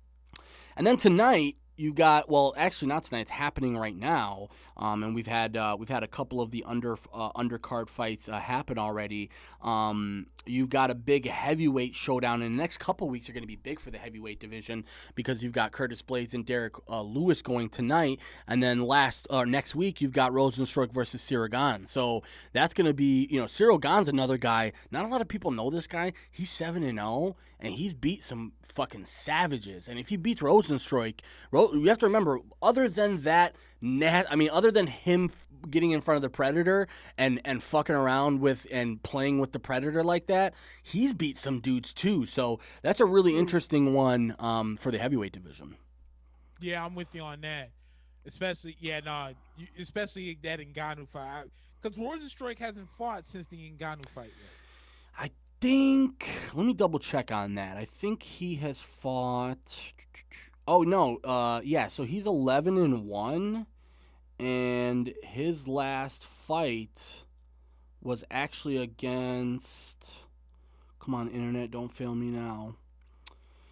Yeah, I remember that. He had the L against Francis Ngannou, and then he beat Junior Dos Santos. That's right. Yeah, and that one, is anybody going to give you that much credit for being Junior at that point? Like, Junior was just so out of it, and he needs to retire himself. But, yeah, so Rosenstruck has a pretty interesting path, because he's 11-1, and his possible one loss will possibly be against the future heavyweight champion, right? So, I'm not sure if I'm a UFC, if I'm like Sean Shelby, the matchmaker for the UFC. I'm not sure I think Rosenstruck deserves a rematch because of the way that he lost to Francis. But when it's all said and done, we already know what's happening with the heavyweight division. Stipe is going to fight Francis. The winner of that fight is going to face John Jones. And then likely the winner of that fight may fight Israel Adesanya, because, Israel Adesanya is going to fight Jan Blachowicz next week. And I get it, Polish power and everything, and that dude's a savage. But if Israel finds a way to do this, which a lot of people are saying Israel's playing his cards close to the chest, that he's actually really more of a light heavyweight himself anyways, and his frame is best for a light heavyweight, but he's just been fighting, at middleweight for that. But, to me, when you look at what that fight means, you could possibly see a guy fight for 3 belts in under 2 years in Israel, because it's not going to be too hard for him to get up there. If he can get up to if he can get up to over the 205 limit and then, get himself up to light heavyweight, he could easily go to heavyweight. But, it all depends, because, you and I both know that if Stipe loses, which I think Stipe is going to lose, I think you think Stipe is going to lose, and Francis eventually takes that, Francis versus John Jones is going to be bonkers, right? That's going to be a bonkers fight. But then if John Jones loses that fight, do you give him Israel for the light heavyweight? title? Like, does he deserve that? This is a really tough one for Jon Jones. He's in a tough position. He made his bed because, I'm sorry to say this, everybody that loves Jon Jones, listen, I like him too. I think he's a great fighter, but I don't think there's any doubt that he ran away from the light heavyweight division. And yeah. And that's never mind. And you know what, dude? Never mind the whole Jan Blachowicz part of it. He was scared because he knew that Israel was about to call his bluff. And Israel was going to come up. Right. Yeah, right. Yeah. Just think about it. Think about it like this, dude. Let's say Bones takes on Jan. Yeah. And let's say Bones beats Jan. And Bones is still the light heavyweight champion of the world. Israel's coming up. Yeah, Israel's coming up. Yeah. Question. Yeah. Without question. And I was actually just thinking about that. I'm thinking, did Bones really run away from Jan, or did he run away from Israel? Right. Because the guy that has to make the jump at this point is Israel Adesanya. Sure. And the way that Israel and Jon was going back and forth on Twitter, you would have thought that fight was going to happen at some point within the 2021 calendar year. Yeah. And here goes Jon Bones Jones again, running away, wanting to go again. No, now wants to jump up to the heavyweight division. Yeah. And I think that's a legit question. If Jon Bones Jones loses to, let's say, Francis, the only way that Adesanya versus Bones doesn't happen, it's because Bones becomes a bitch and backs out. Right. And likely he won't. That's another thing is, why would Jones go back to light heavyweight after losing at heavyweight? You know what I'm saying? Like, he's spent all this time now idle trying to get into the heavyweight. He's going to fight the winner of Francis and Stipe. If he loses that fight, you can't just abandon the heavyweight division and go, all right, I'll just go back to light heavyweight and get my belt back. Like, I don't think that's how it works, bro. So this is a really tough one because, and another thing about that Izzy fight is, I think Izzy is actually maybe angling to try and delay that a little bit because remember, he wanted that to be in the new Raiders Stadium in Vegas. He wanted it to be like one of the biggest fights in UFC history, and I think what he's thinking is like, if we do this now, we're going to be wasting this because there's no crowd. Like, nobody feels comfortable traveling to Vegas right now. But I think maybe, December, October, November, December, that's a real possibility. I really do think so, especially because, like, traveling stuff has gone significantly, like, as far as, like, I'm traveling next week and, you have to take a COVID test and then show the negative COVID test. And then when you show up, you don't have to quarantine. And that's pretty much it. So, traveling wise, there's not that much of a delay. I think the one big thing is, like, are you going to be able to have 50,000 people in a stadium by end of 2021? That's a really risky bet. Right. So, anyways, that the fights tonight, it's important to the heavyweight division because, Derek Black Beast Lewis is on his second to last fight of his UFC contract. If he loses this, you might not see Derek Lewis in the UFC anymore. That's a real possibility because even though he's been one of the best as far as, like, personality and social media and people love him, he's got a great Instagram, one of the funniest Instagrams and Twitters in the game. It's like a what have you done for me lately, and Curtis Blaydes now 14-2. Arguably his only losses are against some of the best guys in the division. And when you look at it, because like Curtis has made it very clear that tonight's fight's going to be boring. He's going to take down Derek, and he's going to try and keep him down there, and he's going to try and beat him up on the ground. And Derek is like, all right, he could try that. I'm going to still try and knock his ass out, and da-da-da. So it's going to be interesting to see because, the winner of this one, let's see where they're at ranking-wise because I totally forget. So, I mean, listen, as far as rankings are concerned, it's not like either one of these guys are in top 5 mode quite yet. But because of where the heavyweight division is heading, this is going to be a big week for the heavyweight division, or next couple of weeks for the heavyweight division. And you've also got a couple of other heavyweights on the card. Chris Daukaus, Alexei Oleinik are going to be fighting. You also have Andrei Arlovsky, who somehow hasn't retired yet. Yeah. Why, dude? Like, why? He just Why? likes I brain knew this was gonna damage. happen. Why? Why is it every time we do this show, we got to hear the classic names: Junior Dos Santos, Yoto Machida, Diego Frank Sanchez. Edgar, Diego Sanchez, and now the ageless wonder that is Andre Arlovsky. Yeah. Bro, the Arlovsky versus Tim Sylvia game. Yeah, Way yeah. over it, bro. Call it a career, Andre. Just cut it short, bro. Cut it short, please. 3 minutes in this fight. How about that? Yeah, and also like who was it the other week that the Carpenter.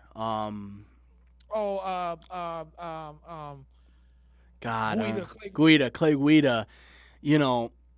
Watching his interviews, like that's another guy, James Vick. Somebody has to be around these people and go, you got to retire, bro. Like, I think Clay physically thinks he has 4 or 5 fights left. And sometimes you have to look at guys and go, your body may have it, but your brain doesn't, dude. Because, James Vick, man, he's not even that deep in the game. And he was on Ariel Helwani a couple weeks ago. And I'm not going to lie, dude, like, it was brutal to listen to. It sounded like a guy who had just got hit in the head 100 times with a mallet, and now he's trying to explain to you what the hell happened during the fight. And, he just kind of, and I don't, and I got, and I don't want, and I don't know. And you just know thought process, and you're like, oh my God, like, this shit's real, man. Like, the CTE shit is not a joke. These guys have to understand when they're done and when they're not done, and that's why I respect fighters who are, Anthony Rumble Johnson. I know he's back now and he went to Bellator, but when he retired, I respected the shit out of him because he had just taken a really, really nasty last couple of fights and a couple of knockouts. And sometimes it's just better to go, you know what, man, I'm done. I'm going to hang him up, take what I can out of this game, and move on. And I think you'll see, like, a guy like Arlovsky, another 1 or 2 bad losses, you have to retire. Right. But anyway, and then you've got a couple of pretty interesting fights on the card. So, like, this is a fight night, guys. So this is not going to be anything that is going to make you go, oh my God, what a deep card. This is amazing. No, this is going to be a lot of guys. Like, if you're not a UFC, if you're a casual, you're not going to love this card. But, like I said, Jared Gordon, Danny Chavez, Nate Landwehr versus Julian Erosa. That's going to be, Nate Landwehr's a beast. I wouldn't be surprised if something crazy happens with that. Ketlin Vieira and Yana Kunitskaya. That's going to be a dope-ass chick fight. That one's the co-main event. Kunitskaya is one of the best bantamweights in the world, but new to the UFC. And Ketlin Vieira is just this jiu-jitsu, monster. So, and last week we talked about chick fights not disappointing. What's her name? Alexa Grasso versus Macy Barber. That fight was a fucking banger, and Barber was just, she was losing and just still throwing, and Alexa Grasso's a badass boxer, and as far as flyweight is concerned, I think that's her division because, she struggled with weight when it comes to, coming out from straw weight, and I think flyweight works perfectly for her, and she's the Mexican Ronda Rousey. I think they said it on the broadcast. She has that chance. She's one of Mexico's best boxers. I think she was a Golden Glove boxer when she was in Mexico. So, she's got a chance to do something special here. Macy Barber does too. I think she's only 20, Macy Barber is. So she's like not done. She's 8-2 after 2 straight losses, but her first loss was because she blew out her knee in the first minute of the fight. So, Macy Barber will be back. But yeah, for all you people who are like, I don't pay money to watch chicks fight, so I'm not down with that, then just sit this next couple of ones out, please, and let the real fans enjoy this. Seriously. That's pretty much all when it comes to the UFC. I think, like I said, we'll get you ready for the next couple of weeks. Next week would be Rosenstruik versus Gane. The following week would be the big UFC 259. And that 259 card, I want to go through that one because that one, as much shit as I give the UFC, that one is stacked right now. You've got the featherweight championship between Amanda Nunes and Megan Anderson. You've got the bantamweight title fight between Petr Yan and Aljamain Sterling. And then you've got that fight that we just talked about, Jan Blachowicz versus Israel for the light heavyweight. The undercard is even doper. You've got Thiago Santos making his first appearance since that weird John Jones fight and that injury where he had, like, injuries in both his leg. Alexander Rakic is another big guy in the light heavyweight division that's coming on his way up. You want to talk about a guy who maybe is on his last couple of fights, Dominic Cruz coming back to face Casey Kenny. That's going to be a really interesting one after Cruz has lost a couple of in a row. How about another one, Joseph Benavidez versus Askar Askarov? That's going to be another dope-ass fight. So that is a stacked card with a full 12 legit fights. And then the following week on March 13, that's the one we talked about with Leon Edwards. It was supposed to be Hamzat Chimaev, and then Bilal Muhammad stepped up for that one. So that's going to be a big one for the welterweight division. And then when you look at it here, you've got I think there's only 2 cards after that are set, and one of them is 260, which the UFC is trying to set up another super fight for that one, but that's a Stipe Francis fight, the Stipe Francis one that's going to headline.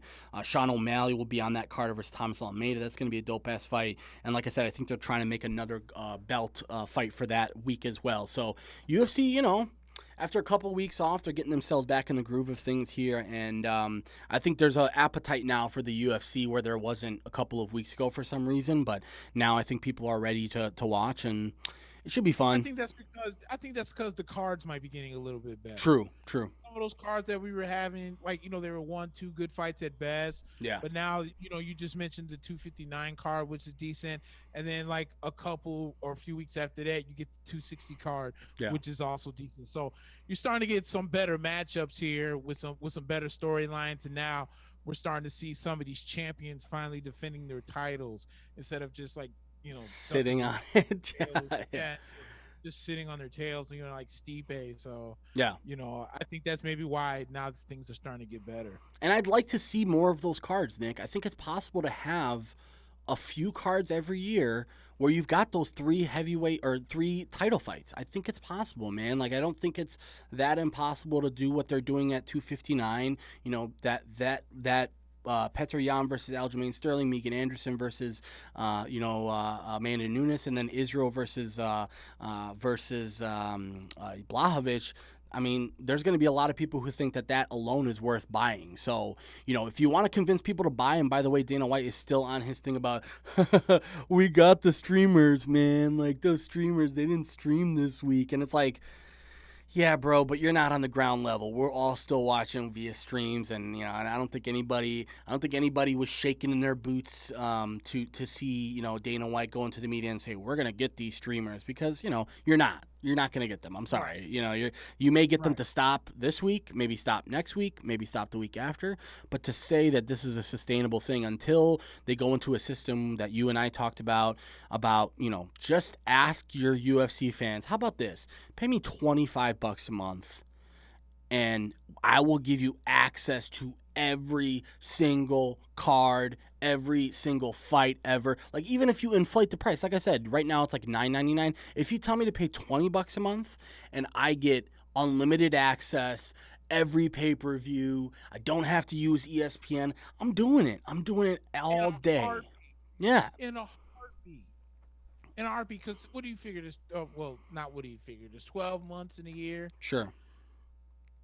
So 12 times 2 is $240. I'd pay $240 a year. Hell yeah. I got the WWE Network. I'm paying $10 a year. So for $120, I'm getting all the wrestling pay-per-views, past and the current ones, right? Yeah. WrestleMania alone, HD is $120. Right. And then you've got how many years of matches too? I mean, another thing about the UFC is like they've only got like 10 years worth of fights, whereas the WWE has 40, almost 50 years worth of fights. So, to me, that makes sense. And I think right now that ESPN money's running a little bit low because, we talked about this. The UFC sold to WME for $4 billion a couple years ago. And back then, it wasn't worth $4 billion. So when they left Fox and came to ESPN and ABC gave them that money, and ABC was talking to them about maybe possibly we could put you guys on ABC instead of ESPN, and then that Holloway fight a couple of weeks ago was on ABC and apparently didn't do that well. It just didn't do much better than they were expecting, because a lot of that had to do with the fact that you were in Fight Island and the card started at 3 p.m. Nobody, listen, combat sports is for Saturday nights. I'm sorry. Combat sports is for Saturday night. That if you want me to watch combat sports, I want to watch it on a Saturday night. I don't want to watch while the sun is out. Like, I just can't. Right. All right. Yeah, I think right now with the UFC, we'll start to see some more clarity on, especially when it comes to the heavyweight division. Once that Stipe Francis fight happens, which I'm super pumped for. I just really, really hope that Stipe doesn't put on another performance where, he wins by decision. Next thing you know, now he's going to sit on the belt for another year, and then we have to wait another year for Stipe versus John Jones. I'm just going to fall asleep just thinking about that. So, so, desperately hoping to see Francis take that. And I think Francis deserves it too, man. I think he's come a long way since those dud fights against Stipe and Derek Lewis. And that's another thing, is like they're disrespecting him by saying, well, if Derek Lewis beats Curtis Blaydes, then Derek Lewis is up next. And it's like, but, to be quite honest, it's not like people don't give as much shit to Derek Lewis for that shitty fight as they do to Francis for some reason. Everybody loves to kill Francis about how that fight was like terrible. You were barely there. You just stood around for 3 rounds. But nobody says the same thing to Derek Lewis, and he was just as, complicit with that. Right. Wait till the last minute to knock out the one Russian dude, and then struggled on the ground against I can't think of who it was, whoever his last fight was. I think he was struggling on the ground. That's when Joe Big Head Rogan goes up to him and says, hey, I think you're in line for a championship spot. What do you think? And he's like, dude, I'm far from ready from a I'm going to go sit my ass down. Yeah, that's what he said. Sit my ass down and go learn some takedown defense or something. And cardio too. Yeah. Yeah, I think if he beats Razor Blaydes tonight, I think it definitely it puts him at least number 3. Yeah. Or at least number 2. The champion, the number 1 contender. So you got the champ in Stipe, you got the number 1 contender in Francis, and then Derek Lewis is right behind him if he wins tonight. Yeah, and I think again, when you throw John's name into that list, it makes it even more interesting. So we shall see. So, guys, we're coming up on our 3 hours in another 10 seconds. We will be exactly 3 hours into the show. Really appreciate everyone again for the support, the love, the continued watching and sharing, and everybody that does it, even if it's just a few people. We really appreciate it. And again, guys, it's mackandblack.com. Continue to support the website. Go to YouTube, guys. We're trying to push YouTube a little bit more. I know a lot of people like the audio. From what I'm hearing, the audio version is great, but YouTube, you can watch us, look at our beautiful faces and kind of get a good feel for what we're saying. We're passionate guys, so when we talk, we use mannerisms and our faces. So you want to see everything. You want to get the full experience. So go to youtube.com and search Mack and Black, or go ahead and look up you can look up Mack and Black, and it'll take you directly to PodRiver Media, where you can subscribe to the page. Like I said, turn notifications on there, because we don't upload those after the live show happens. So you'll get a notification when that goes up, and then continue to show us some love, share us out, do us a solid, and just tell a couple friends about us. And if you like us, let us know. Nick, anything else, my man? No, sir. Hopefully the Rangers keep it up. The Knicks were supposed to play tonight, but thanks to COVID, thank you, San Antonio, Texas. Yeah, it's going to be interesting, these NBA postponements. That's going to be happening a lot now, man. Wasn't scared of COVID, but sure shut down over 3 inches of snow and a little bit of ice. I can tell you that. And they're like, I don't know. We don't want to be stuck in a hotel with no power, so maybe we'll just postpone the game. All right, good luck with that. Or here's a bright idea. Why don't you just move the game to another neutral location or something like that, so that you don't have to keep postponing games and, you know, having these weird things. And by the way, like, the Bulls have that too. They keep getting games postponed. I think they had a game tonight that's going to be postponed. We were supposed to play Charlotte on Wednesday. Instead, we ended up playing the Pistons because the Charlotte game got postponed. So, yeah, dude, it's about to be crazy here in the NBA, but it's about to get good, and so is in the NHL as well. So, all right, guys, really appreciate it again. Like we talked about, help us out and share out the show, mackandblack.com, Mack and Black on Facebook. I'm Mack for Steve in the back. That's Nick in Texas. We'll see you. Peace. See you. Peace.